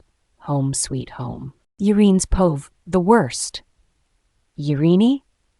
Fran asked as if she needed glasses and wasn't seeing me well enough. I straightened up on my knees, my grip on the scrubbing pad going loose. My belly was already in knots, and my heart was getting squeezed tighter by the second. I heard the sound of blood pumping in my ears, and suddenly felt a strange weakness in my limbs that I knew had nothing to do with all the work I had done. Getting found out like that was nothing I wished for. Why had she come? How had they known to get there? Why were they there when she was home? If only Caden had allowed her to leave, they wouldn't have seen her scrubbing the floors like some dirty maid. Tears sprang to my eyes as I felt humiliation creeping slowly over my body. Margaret and Asha's look of shock slowly turned into one of mockery as they started to remember all I did back in Paris. They probably figured that I didn't do it because I wanted their attention, but because they made me do it. I felt pathetic in their sight. Fran was totally speechless after calling my name. It was like she couldn't comprehend her best friend, who ought to have been back home, instead was scrubbing the floors of her crush and the most notorious boys in school. It felt like a dream. The hurt in her eyes as she watched me, and the disgusted look in Jessica's eyes as she watched me. Suddenly, Asha turned and ran, and I knew why. She didn't want to get threatened by the twins to keep it a secret. Asha, Margaret called and went after her. I'll go call them back, Jessica said, and left too, and I and Fran were left staring at each other until my head bowed in shame. Reese and Caden were speechless as they stared at the scenario in front of them. The secret I had been dying to keep was finally out, and in the light. How had the girls suddenly barged in? Who had let them in? It wasn't until Fran took a step back that they found their tongues. "What the hell are you doing here?" Reese bellowed, and Fran took another step back in shock. Your jacket!" She stuttered and reached into her bag to bring out a padded jacket, which was for Reese. You forgot it. It was on the... Can't you speak properly?" Caden shot at her. "On New Year's Day, you left it on the bench. We picked it up to give it to you, but you had disappeared with Yareen to buy stuff with the card. We didn't know where to find you, and we forgot all about it until yesterday night when Margaret remembered." She explained with a shaky voice. She was clearly still shocked. "Who let you in?" Caden asked, and she pointed backwards. A man in a suit," Fran replied. "That was probably the driver." "Who the heck is he to bring you in?" Reese bellowed, and just then Ethan came down from the stairs, taking in the situation rather calmly, and not showing it if he was surprised. He asked what we wanted, and we showed him the jacket, so he directed us on how to get in. He said we'd see a maid, and the maid was to inform you of our presence." Fran said with her voice unstable. "I was that maid, and it probably surprised her to know of that." "You can drop the jacket, thank you," Ethan said calmly. "This won't end just like that." "How can the driver—" Reese was saying, but then the driver came in a rather expensive suit, looking around the house. I expected more shouting from Reese and Caden, but surprisingly they were quiet, in fact, shocked. "How have you been doing?" he asked them, in a deep voice that seemed to vibrate through the room. Even his aura was suddenly intimidating. "Yareen, go fix your business with Francesca," Ethan said without looking at me, and Francesca dropped the jacket on a nearby shelf and walked out immediately. I dropped the scrubbing pad and followed after her with tears burning in my eyes and my heart racing. Francesca, I called, but she didn't stop walking briskly down the hall. "Fran, wait," I called again and tried to run after her. She left the building and made her way to the gate quickly. Only then did I manage to stop her. "Fran," I called as I took her arm, but she jerked it out of my hands. "You're despicable, pathetic. So this was it, hon? You were their dirty maid, living with them, working for them, and doing crazy things for them. Tell me, the ice cream stuff was Caden's request, right? His bringing you to Halloween night was something he ordered, right?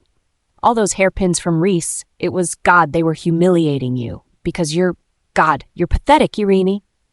She spat out at me as she suddenly remembered everything weird I had done, and tears ran down my face. "I couldn't. They bought you off, with diamonds and pretty things, and that's why they were so happy to stone you with snowballs. How low could you go? How could you have kept such a huge secret from me?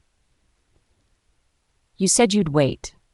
That's what girls say when they think you have a boyfriend or someone you fancy, not when you've been a freaking slave to the freaking boys who own the school. What else have you been doing with them? By living with them, are you also... No. Don't you ever think I'm sleeping with them? Then what? You're living with 3 hot guys who don't give a damn about anything, and who knows how long this has been going on. You kept something this big from me. You're so secretive. How do I know you're not keeping something else? You're despicable. So if they order you to hurt me, you would? I didn't know friends kept secrets as huge as this," she said, shaking her head at me. Then she took steps backwards, still shaking her head. "You know what? I don't want to be friends with you. We're no longer friends." Reese's pove. I hadn't expected Mr. God to be at the house. He looked around like he found something interesting about the house. Ethan told Yareen to deal with her business, and when Yareen left, Mr. God smiled. He slowly walked to the couch and sat on it. "Sit," he said to I and Caden, and we looked at Ethan before sitting on the couch. "Ethan, I would also like for you to take your seat," he said, and Ethan climbed down the rest of the stairs before coming to sit next to I and Caden. "Good day, Mr. God. If I may ask, what brings you by?" Ethan asked, and Mr. God leaned back in his sofa. "I'll be brief because I am a very busy person, although I would like to ask if that is your maid." He started, and Ethan looked at the door. Yes, that is our maid, Ethan replied, and Mr. God nodded slowly. Like I said, I will be brief. I will be checking on the house once in a while. You might be old enough to look after each other and might have a maid, but you all are still teenagers, and we must not totally forget that once in a while there might be a little misbehaving, so you'll pardon my frequent visits. He told us, and Ethan nodded. What can we offer you? Caden asked, and Mr. God smiled. Aren't you a little late on that? Mr. God asked with a smile, but I stood to my feet, ready to get him something to drink. I'll get you something hot to drink. It's quite cold out there, I said, leaving for the kitchen. Can you make tea? Caden asked with doubt in his voice, and immediately came to meet me. I'll make it.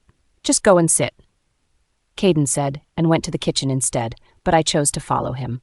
It was obvious Mr. God had been sent. Reenie's Pove.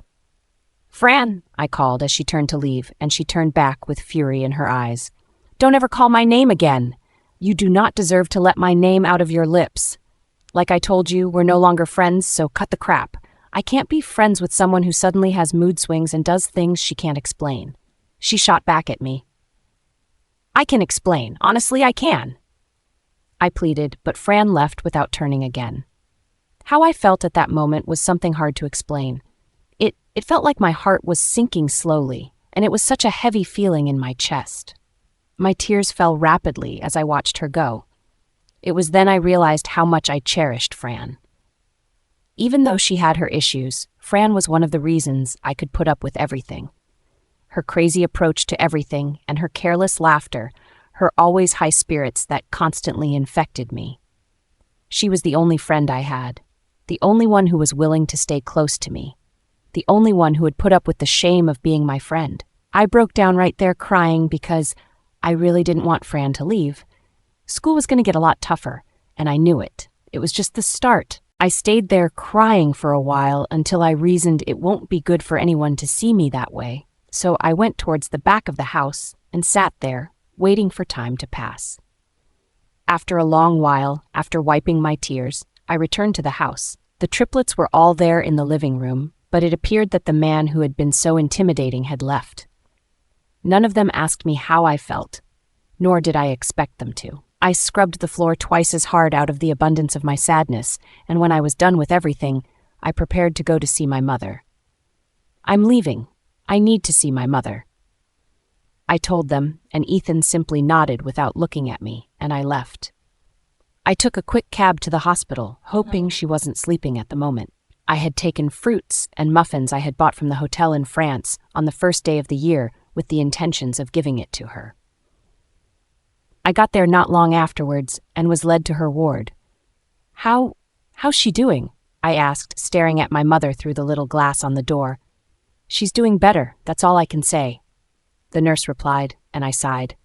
I pushed open the door, and my mum turned her head. A smile broke out on her pale face as she saw me, and I couldn't help but smile.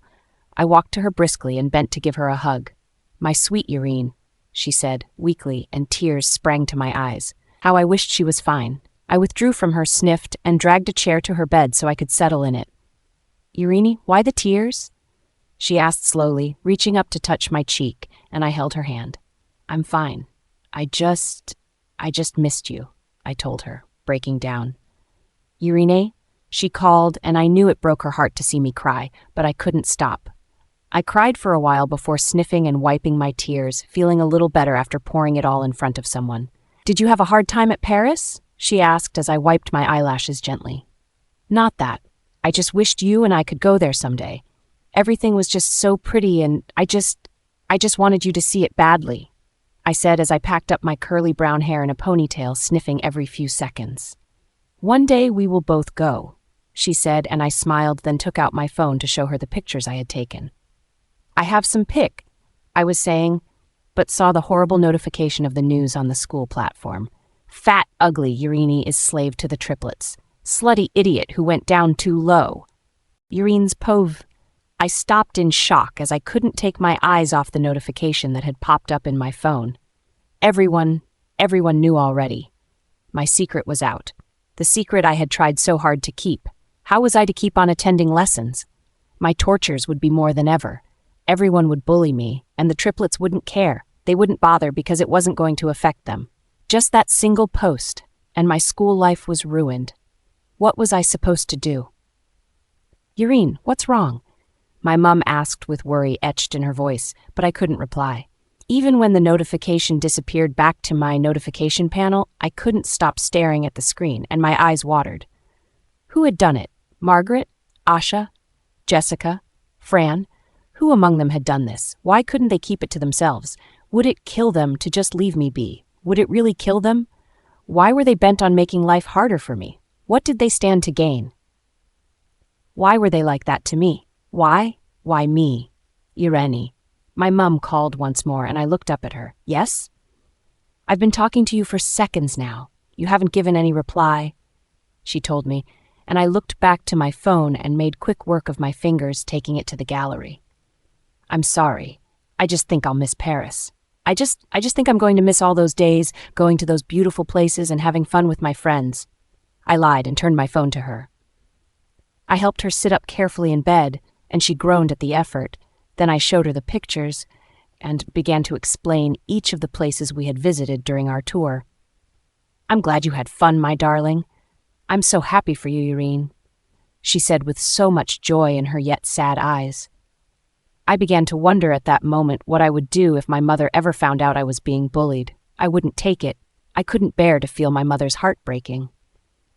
Mum, when you're all better, let's go to Paris. I'll save up a lot for us.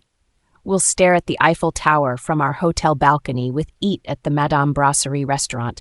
We'll have dinner on the River Seine, visit the very palace, the halls of which Marie Antoinette had walked. We'll see Cupid. We'll go to the Louvre and see Mona Lisa. We'll ride the Ferris wheel. Then we'll go bungee jumping. I told her, listing all the places we had gone to at Paris. Bungee jumping? You want your mother's poor heart to fail instantly? My mother asked, and I laughed. Everything in your body will be in good health, so don't you bother, I assured her, and we giggled and continued talking more about Paris. Later in the evening, I returned home and met the triplets already having dinner. I'm sorry I was too late to prepare dinner.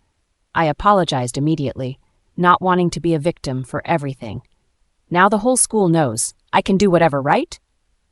Caden asked as he chewed on his lamb chop. Of course, what's the point of hiding it? Reese asked, lifting his glass of water to his lips. Were they seriously going to make my life harder? Caden looked up at me with a smirk as if expecting me to break down in tears or something, but I was past all that. I had cried so much that I currently had a headache, and I had probably emptied all the tears in my eyes. Caden stood up from his seat and came to tower over me, putting a hand on my shoulder, then he trailed it across my chest as he went to stand behind me. You're totally ours now, and we'll do as we please.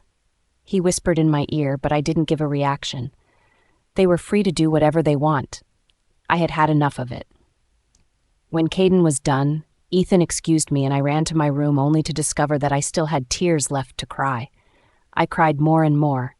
The days weren't even favorable. They passed by quickly, and our little Christmas break was over in the glimpse of an eye. School resumed, and as I had expected, everyone was sneering down at me. They spoke loudly about me as I passed in the corridors. She's that poor? So poor that she lives with them? She was scrubbing their floor with a scrubbing pad, not even a mop. A girl said she saw her cleaning Reese's shoes during the Christmas confession stuff. Oh my, she's that low. She's probably sleeping with them, too. Ah, what a slut.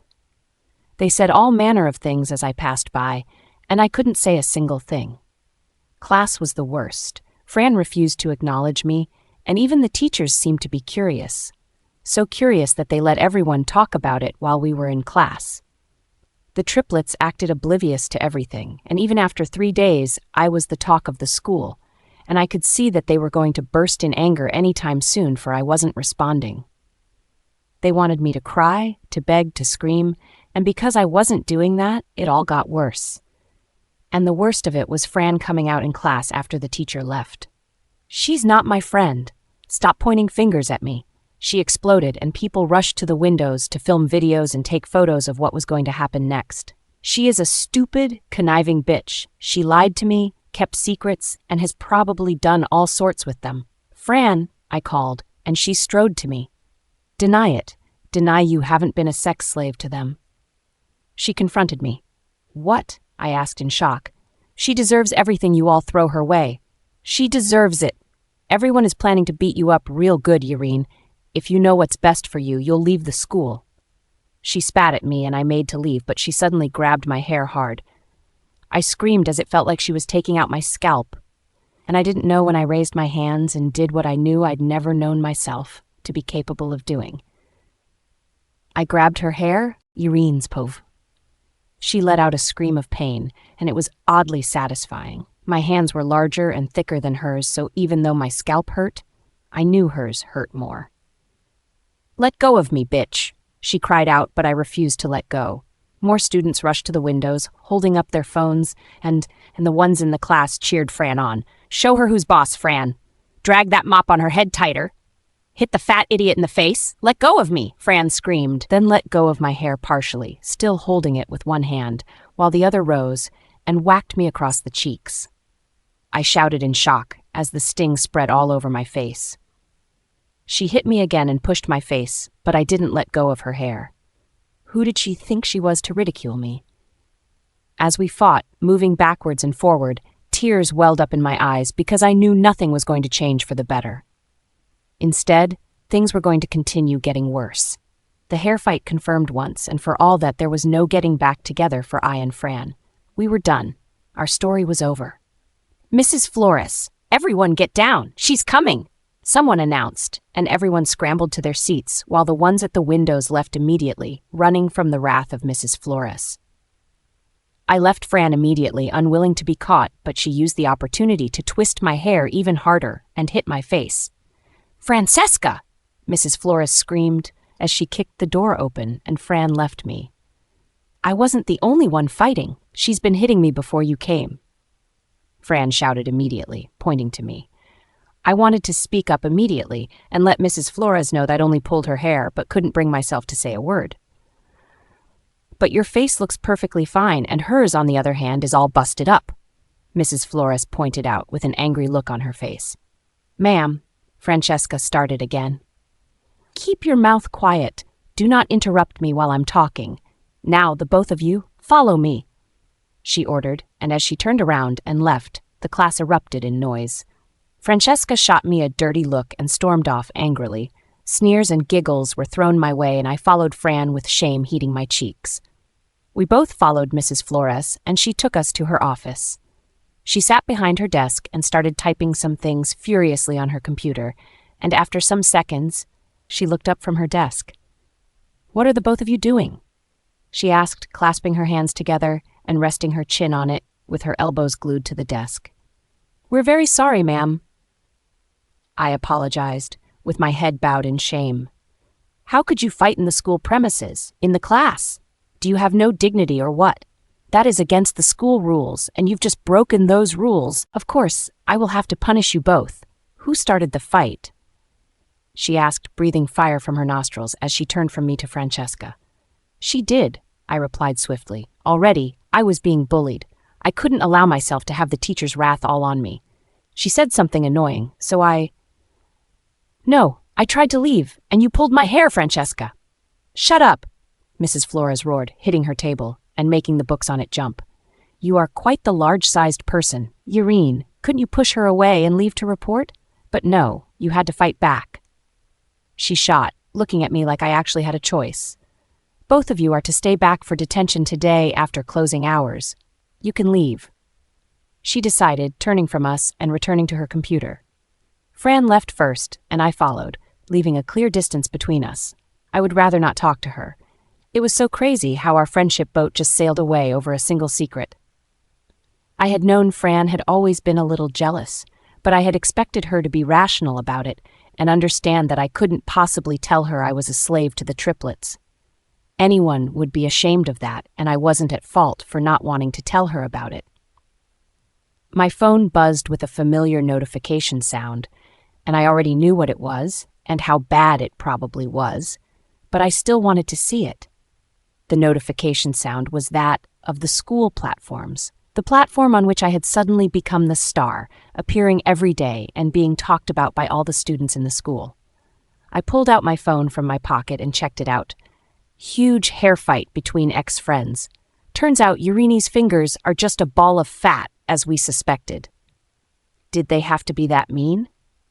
I had clearly caused Fran more pain, but of course they had to make it look like I was the one in pain. That was the only way their article would be perfect, making me the weak, pathetic, and frustrated one. Not long after, we all went for PE. Our topic was on water sports.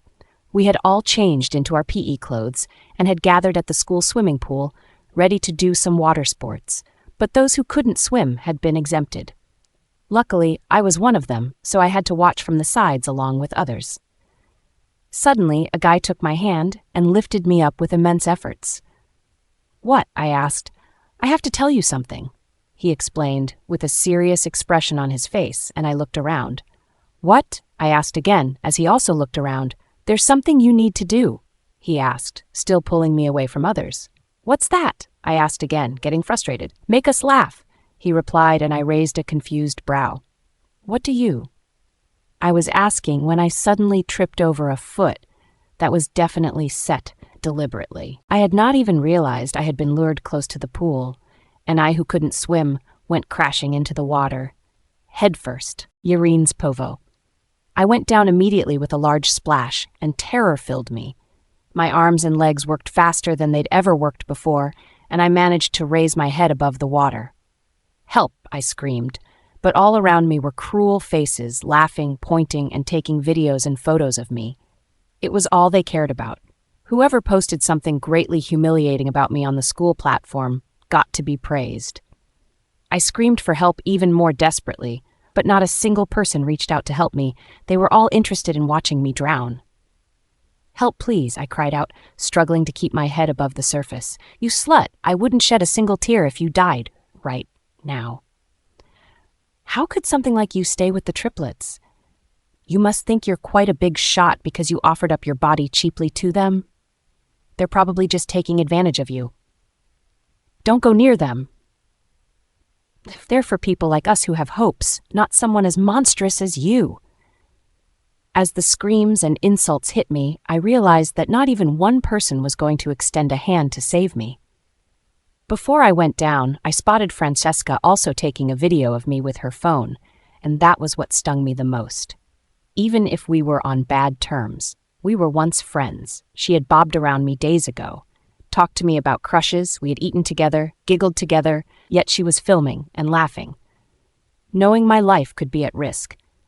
Even if she didn't wish to talk to me because we weren't on speaking terms, did she have to film? She could have easily called a teacher. It was then that I realized Francesca had never been a friend, nor had she seen me as a friend. She had used me to shine, to stand out. It was unfair. I went down under the water briefly, and as I screamed, water filled my mouth and went down my throat forcibly. Water also painfully went through my nose, and I began to choke dangerously as I went down further into the water. It was hell. Not being able to breathe was hell, and choking at the same time was even worse. I couldn't even begin to move my arm and legs as I felt too heavy. The water was too strong. It was difficult to move and difficult to take myself to safety. I began to cry. However, just before I hit the bottom, someone dived into the water, and hope lit up in my heart. Someone was coming for me. I was going to be saved. The figure dived towards me, but my eyes were squinted, and I couldn't see. So I closed my eyes instead, waiting as it was more bearable. Finally, strong fingers wrapped around my wrist, another down my waist, and another around my other wrist. 3 people, and not one? I opened my eyes, expecting to see the triplets, but they weren't the ones who had come to my rescue.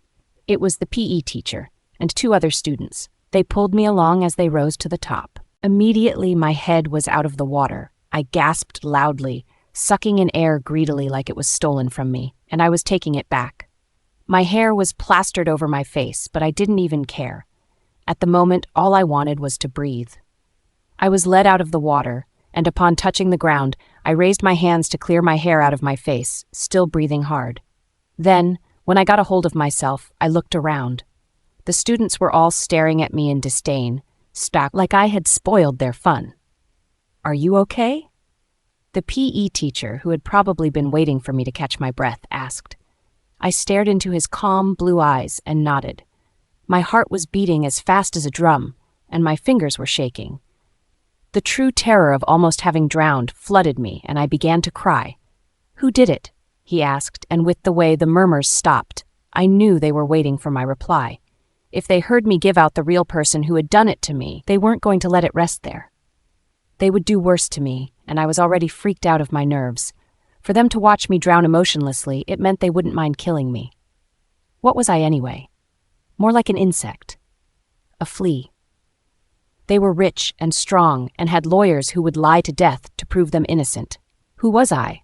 A nobody who would get a bribed prosecutor and would die in shame. I had no one backing me, so I had to be careful and choose my choices even more carefully.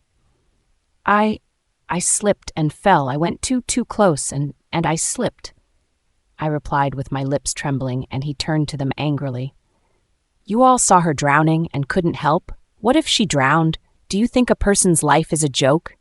He bellowed and suddenly dashed towards a boy, snatching his phone and smashing it into the ground. Gasps rang out while the boy's mouth fell open. "You're filming while I'm talking? Do all of you seriously think this is a joke? How could a person be drowning and you'd all stand by filming and laughing? I'm disappointed. You know what? None of you would go unpunished. Watching such a thing happening and not reporting, instead laughing and filming. Barry, shut the door." I got petrified. What was he doing? He took out his phone and began to video the students' faces. "Your name and year?" he asked, and fear filled their faces. They looked at each other with fear and stuttered out their names and classes as he captured their faces in his video. I knew he was trying to help, but at the moment, it was only spelling more trouble for me. Yurine's Povey.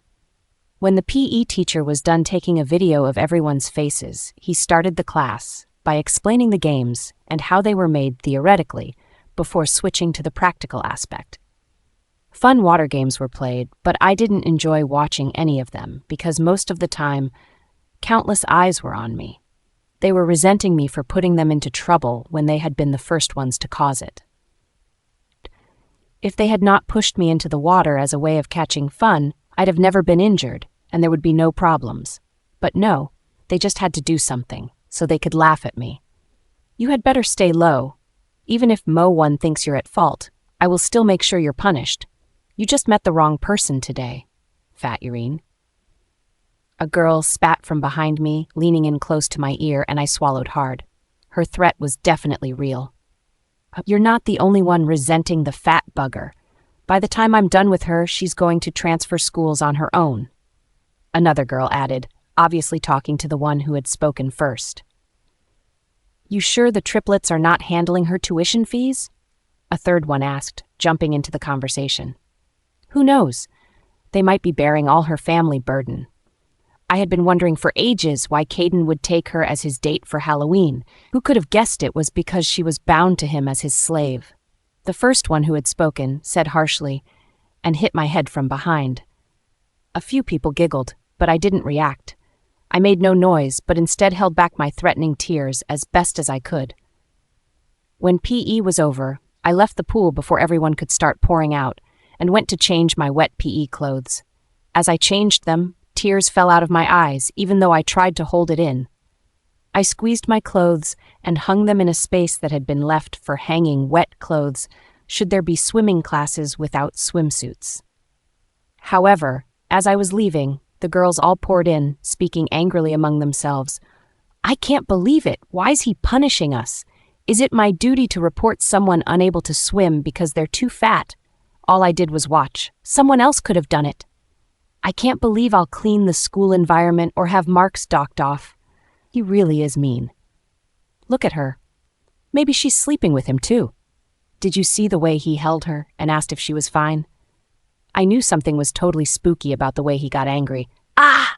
Give me a chance, fatso, and I'll sink my claws hard into you very soon. I hope you don't walk alone at night."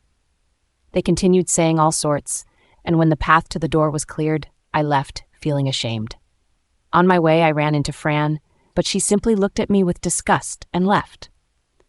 Fran had never been my friend, Those words were so difficult to believe, yet I knew they were true. I left the changing room and made for the library. It was the only place I could get the peace and quiet I wanted and deserved. Later that day, after closing hours, Fran and I met once more on our way to Mrs. Flores's office. She ignored me, as she had been doing ever since she had figured out the truth, and I also didn't say a word. Very good. I was just about to start docking off marks for late coming. Mrs. Flores commented, getting to her feet. "Follow me," she ordered, moving past us. I and Fran followed her without saying a word, and she led us to an empty class where a male teacher was waiting. "Thanks, Gilbert. I owe you one," Mrs. Flores mentioned as she pushed us into the class. "It's nothing to worry about, Mrs. Flores," Mr. Gilbert replied, getting to his feet. "Thanks," Mrs. Flores said once more before leaving. "Take seats, far away from each other," he ordered, pointing to where we were to sit. "With delight," Francesca muttered, and went to the edge of the class, ready to stare into space. Mr. Gilbert moved to us and gave us plain sheets. "You're to write an essay filling up both pages on your disgraceful actions. When they happened, why they happened, and how they happened. Your handwriting is not allowed to be large unless you'll return for detention tomorrow," Mr. Gilbert informed us, looking from I to Fran and back. "Also, I want the plain truth. If what you write here doesn't correlate with what the other wrote, you both will spend another hour here tomorrow.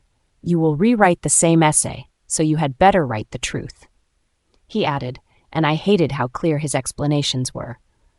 Fran shot me a disgusted look, and the only thing I loved about my time wasting at that moment was that I actually got to write the truth of what happened. Fran also had to, else she'd be in trouble. I wrote as fast as I could, elongating my words and making sure they were what I remembered from the fight.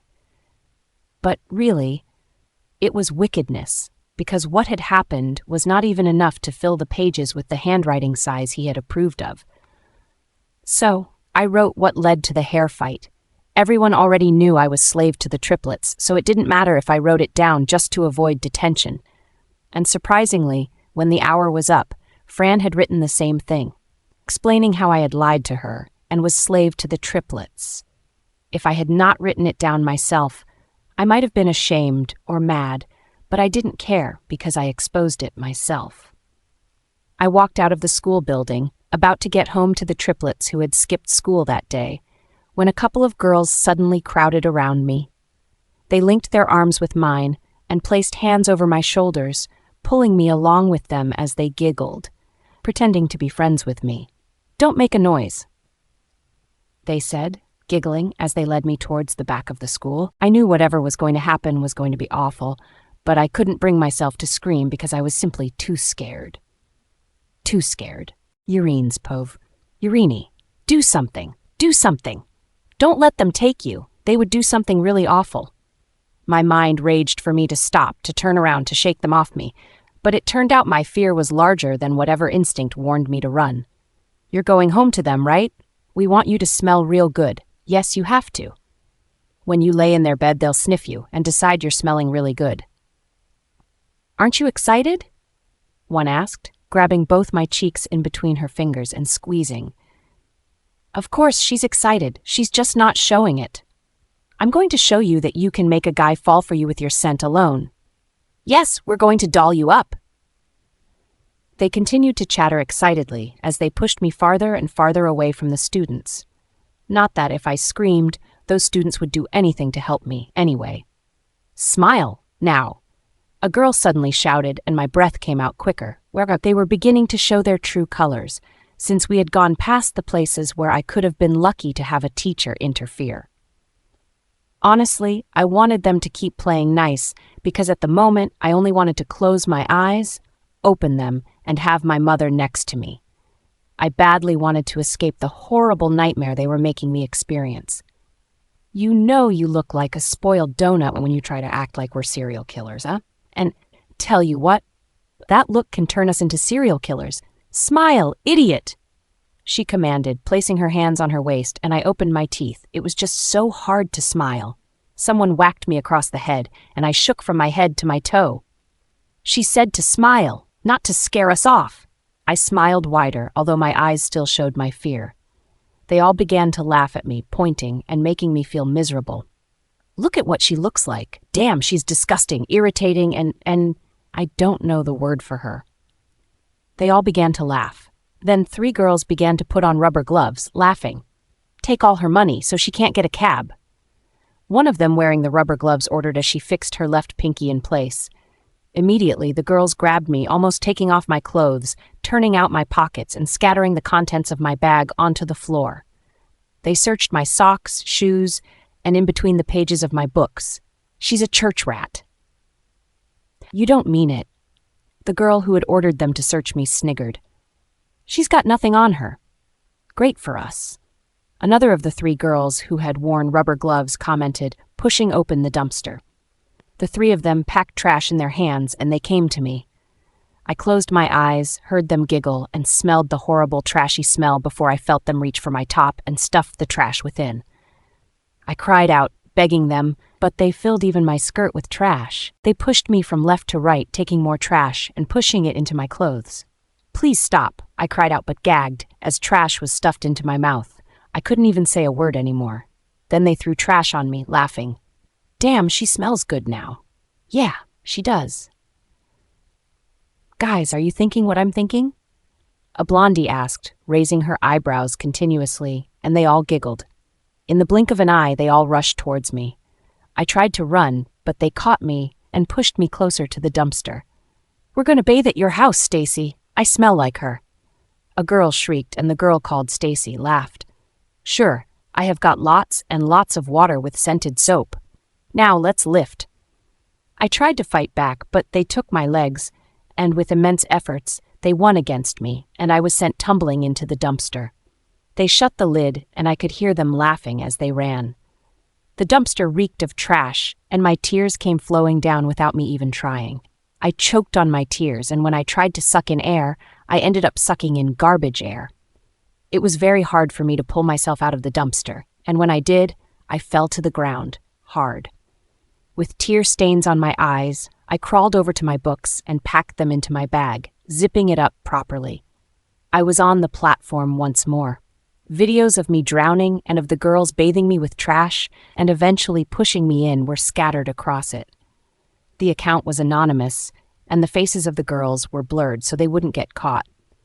I slowly tugged on my shoes and socks, crying. If my mum happened to see me in that position, how much her heart would break. I also wanted to be a child she could be proud of, but what could I do when I was 5 girls joined together? By the time I emerged from behind the building, students already had their phones out. She's coming! She's coming! Someone shouted, and I instantly became a celebrity. Pictures and videos went crazy on everyone's phone, and their cameras were all trained on me. As I walked, they parted ways, holding their nostrils and squeezing their faces. Some laughed, while some were plain disgusted. My tears spilled over my cheeks, but I couldn't even stop myself. I walked shamefully all the way from school to the triplets' home, and some had the audacity to follow from afar, still intent on having more pictures and videos to feed to the gossip, hungry students. I typed in the passcode, and immediately I walked into the living room. I saw the triplets covering their noses already. Geez, Reese shouted in shock as soon as he saw me. What happened to you? Caden asked, but tears still continued to stream down my face. I knew if I opened my mouth I would burst into tears instead, so I kept quiet. Who did this to you?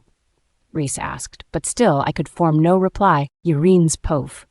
I stood there with tears running down my face, smelling like I was made of trash and dropping trash onto the floor. Explaining what happened suddenly became the hardest thing in the world, and I couldn't even look at the triplets. That was the worst embarrassment in all my life. I had endured all their bullying, but I couldn't keep this in. The tears just kept strolling down my face. On the road, people had avoided me, giving me bad faces and blocking their noses. None of them seemed to consider it might have been a case of bad bullying. They all looked at me like I had done something wrong, while some looked at me like I was homeless. The worst had been when a mother had guarded her kids from me, pushing them to cross the road since it was a red light, only for them to continue walking in the same direction as I was, except they were walking on the other side of the road. All those reactions had hurt, and I had felt really bad. "Follow me," I suddenly heard Ethan say, and I looked up. He was heading away. I gave Reese and Caden an apologetic look before turning to follow Ethan. He led me to his room, and I went in. "Come," he said, when he saw I was hesitating to follow him into his bathroom. Ethan had the largest bathroom in the house, and it was always very clean. I suspected he always rewashed it after I did, simply because he didn't want to ask me to wash it again. And in my current situation, I was very dirty, so I didn't want to make his toilet dirty. Looking at myself once more, I followed him into his bathroom. "Here," he pointed, directing me to sit on a stool, which I did. He moved another stool close to me, then brought sanitized wipes. "You should wipe off the dirt with sanitized wipes," he said as he picked out trash from my body. It was very weird with Ethan in there, especially that I was still crying. "How did it feel?" he suddenly asked, and I looked up at him. My eyes probably said it all, but he was waiting for me to say it out loud. "Horrible. Just horrible. Humiliating," I added. "And, I don't know, it's probably the first time I've felt like dying. My life feels like such a mess. So many things happen, and I always say my life is a mess, but today I realized that it really is a mess. Saying it was one thing, but knowing it is a completely different thing. I wished those girls would hate what they did to me. I wished something to make them cry would also happen to them, but what can I do?"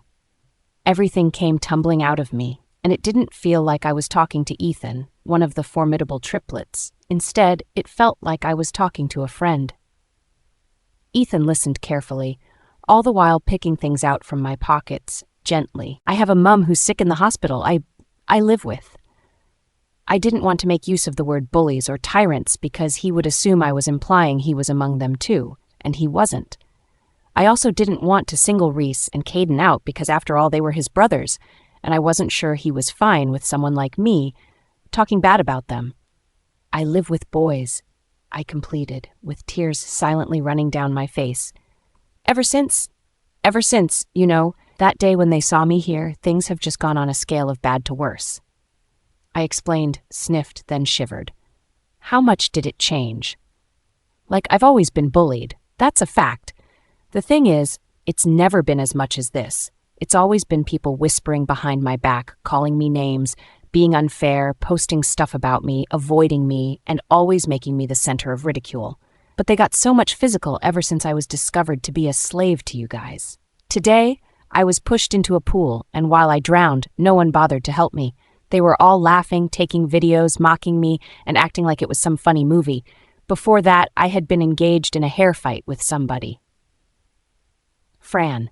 He cut in, and my lips trembled. He knew it was Fran. I was embarrassed to tell him it was Fran, lest he looked at me with eyes telling me I didn't know how to recognize a good friend from a bad one. "Go on," he urged, wiping my face with the sanitized wipes. "I got into a hair fight with Fran and was caught by Mrs. Flores. She gave us detention, and right when I stepped out of the school after detention, it felt like they'd been waiting for me. They crowded around me in a friendly manner so the teachers wouldn't notice and took me to the back of the school. There, they bathed me with trash, and it didn't end there. They threw me into the dumpster." "They threw you in? Why do you live like this? Why do you let them bully you? It doesn't cost you anything to speak out. I really want to know, Yureen, why you let them." "Because I have no power, okay? I'm a nobody. There's no one to fight for me. My mum is sick and can't even get out of bed. Dad? I never even met him before he ate the sand. Just tell me how I'm to stop living like this. The kids will never stop. Their parents will shield them. The school will get tired of defending me when I lose out every time, and life will only get worse for me." I broke down into tears at that moment, crying hard. I had just said the plain truth. In high school, everything was about money and influential parents. Without those things, high school was a mess, waiting for the next weakling to get in. Then Ethan gave me a hug, and I cried into his shoulder. It was so nice having someone hug me. I didn't even care that it was Ethan. I simply needed a shoulder to cry on at the moment. After crying for almost half an hour, Ethan finally released me, looking at me straight in the eye. "Indeed, you have beautiful eyes," he commented, and I blinked my wet eyes. Then his gaze lowered to my lips, and he leaned in. Was Ethan about to kiss me? All sad and miserable thoughts immediately escaped my mind, and all I could think of was my heart, which was on the verge of exploding, and Ethan, who was just an inch away. Then, our lips met, Caden's povey. At first, I had seen the video of the hair fight and Irene being pushed into the pool. Those two videos had angered me greatly. Why did her own friend have to turn her back on her? It wasn't my problem, but I was still concerned. Previously, I had thought she was fine because she had someone next to her. Now that she had no one next to her, I found myself wondering if she was fine. Then the video of her being pushed into the pool was released. I had felt the urge to go to school and identify all those who were laughing, but Reese had held me back, saying I was to keep calm. How was I to keep calm when she insisted on being pathetic? For how long did she intend on being bullied? Deep within me was a conflict because I didn't know when I had come to care for Irene in a way that kept on bothering me. Then she had returned, looking and smelling horrible with trash all over her, embedded in her hair and clothes. That was the one that had ticked me off the most. I had almost flared up and gone to school, but I held myself back because I knew those people wouldn't be there. It had been too extreme, too much, and she had stayed there, crying, sniffing, shuddering, and unable to say a word. It had struck me how hard she was having things, and I had wondered if I had also been too harsh on her. Ethan took her away, and I could no longer concentrate on the show we had been watching. My mood had been ruined, and so had Reese's. "Who did this?" Reese asked, but I didn't reply. Then he had taken out his phone, and in seconds, he was playing the video of Irene being thrown into the dumpster. I turned, mainly because the words from the video made me know it was the video of her being thrown into the dumpster. The video had been worse because she had not even fought for herself until they tried to throw her into the dumpster. And even when she had been trying to fight them, it had been so lame. With all her weight, she couldn't fend off those girls. I snatched Reese's phone out of his hands, then got up angrily. "Hey, where are you going?" Reese asked, following me, but I didn't reply. I was going to ask Irene why she allowed everyone to trample on her. Reenie's pove. I was very shocked when Ethan kissed me. All words were rid of my lips, and I stood there frozen when he caressed my lips with his, softly. He held my face gently and seemed to comfort me through his kiss. Why would Ethan kiss me? Why? Could anyone just tell me why? I was fat with more than extra bags of flesh, and I was currently smelling and covered in trash. Why would he kiss me? My eyes watered with tears as I wondered why he would kiss someone as low as I was. It was a gesture that pulled my heartstrings gently. I doubted anyone had ever kissed me with such sincerity. My eyes closed, causing my tears to fall, and I kissed him in return, letting my emotions loose. Ethan and I kissed slowly and passionately, as if we were sharing some kind of comfort. I was lamenting, and he was comforting. I was completely lost at that moment, and I wanted it to last forever. Our lips delved in between each other, tongues gliding gently over each other, and it was the perfect example of chemistry. Fireworks burst everywhere Ethan touched me, and I couldn't deny that I wanted to sleep with him then and there.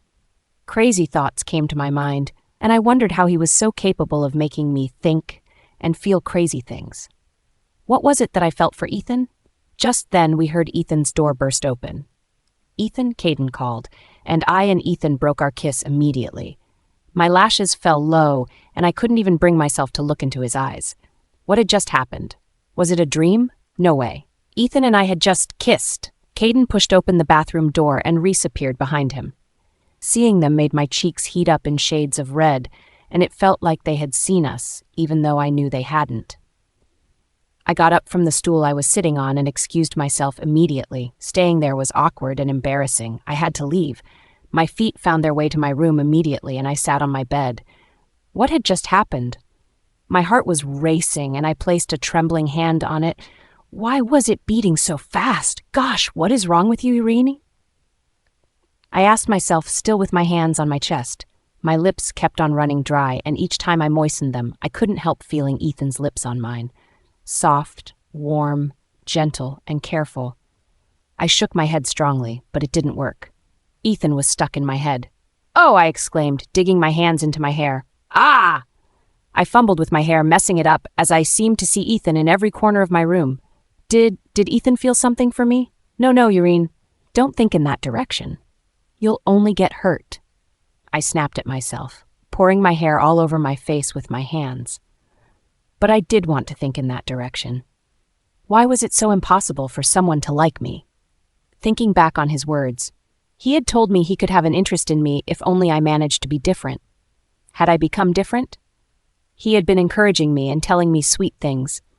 He had helped me on Halloween not to get scratched by those bullies. He had hid me in the tree. Not only that, but countless times he had rescued me from the clutches of Reese and Caden, and also he had given me half his Christmas gifts in Paris. Thinking back on it, Ethan had been very caring and had never seemed to mind how I looked. He had seen me as someone normal. Had they been signs? Signs that he liked me? My hands flew to my mouth instantly. Ethan did like me. Urine's POV. I let out an excited squeal as I fell back on my bed, with my teeth out open. Ethan did like me. I repeated those words over and over in my mind and started with a light chuckle that progressed to giggling, then ended up in me laughing like an insane person. And it didn't stop at me laughing. It ended in my tears. Someone finally liked me. Someone worthy. Someone who wasn't trying to play with my feelings or do anything of the sort. I sniffed and wiped my tears, which were falling profusely, and then I laughed again. All those times Ethan was telling me he liked me. It was his body language. He had liked me and was showing it by caring for me, but I had been too blinded to see. I had been blinded by my low self-esteem. Was that why he had wanted me to see myself as someone better? Maybe if I saw myself as someone better, then I'd realize it was possible for him to have feelings for me, and then eventually find out he liked me. Thinking of Ethan was very tickly, and I couldn't help smiling to myself. Ethan, who all the girls adored. Ethan, the best out of the triplets. Ethan, the calmest, coolest, most level-headed, and most intelligent, was falling for me.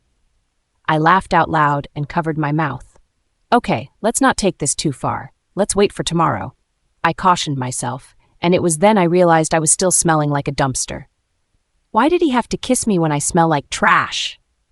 I asked, sniffing my shoulder. Those girls had joked, telling me I could make a guy fall for me with the scent they gave to me.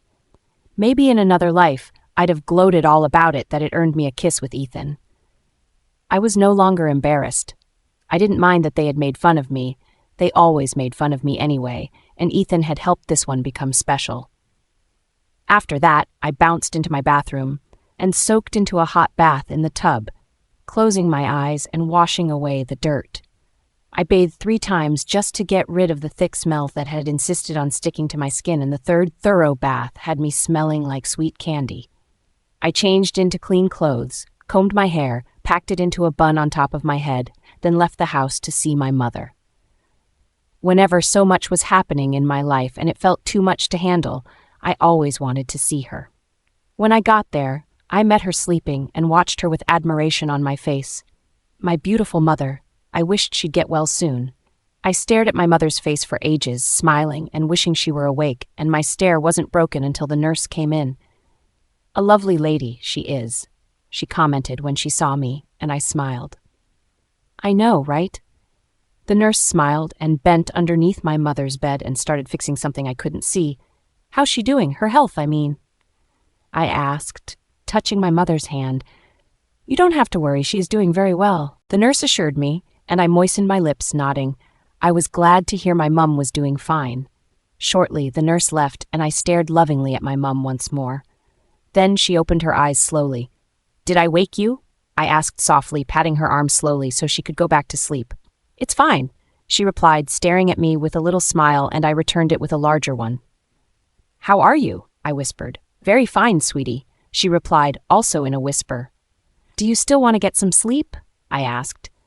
I will if you let me, but first you have to tell me all about your day. She replied, taking hold of my fingers gently. I looked into her eyes and thought of what had happened to me. If I told her I was thrown into a dumpster, it would break her heart more than she could afford, and I also didn't want to tell her sad things. So instead, I thought of Ethan, and a smile came naturally. My day was beautiful. I got a new friend. I replied, smiling, and she also smiled. I I had a beautiful day, too.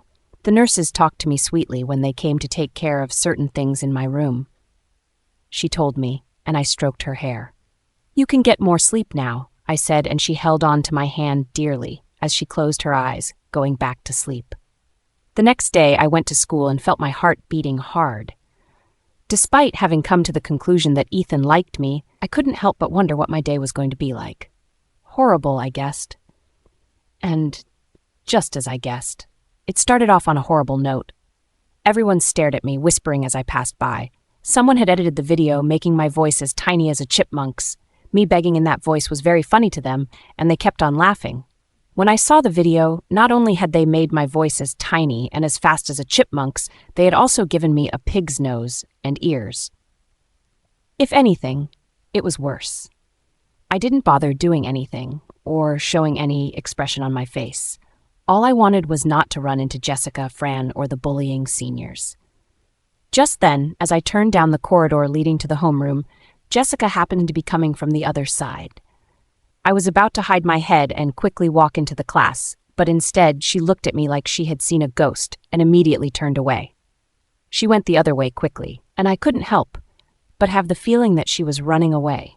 Just then, one of the girls who had thrown me into the dumpster came from the direction Jessica had taken, and when she saw me, she also turned immediately. Why were they running from me?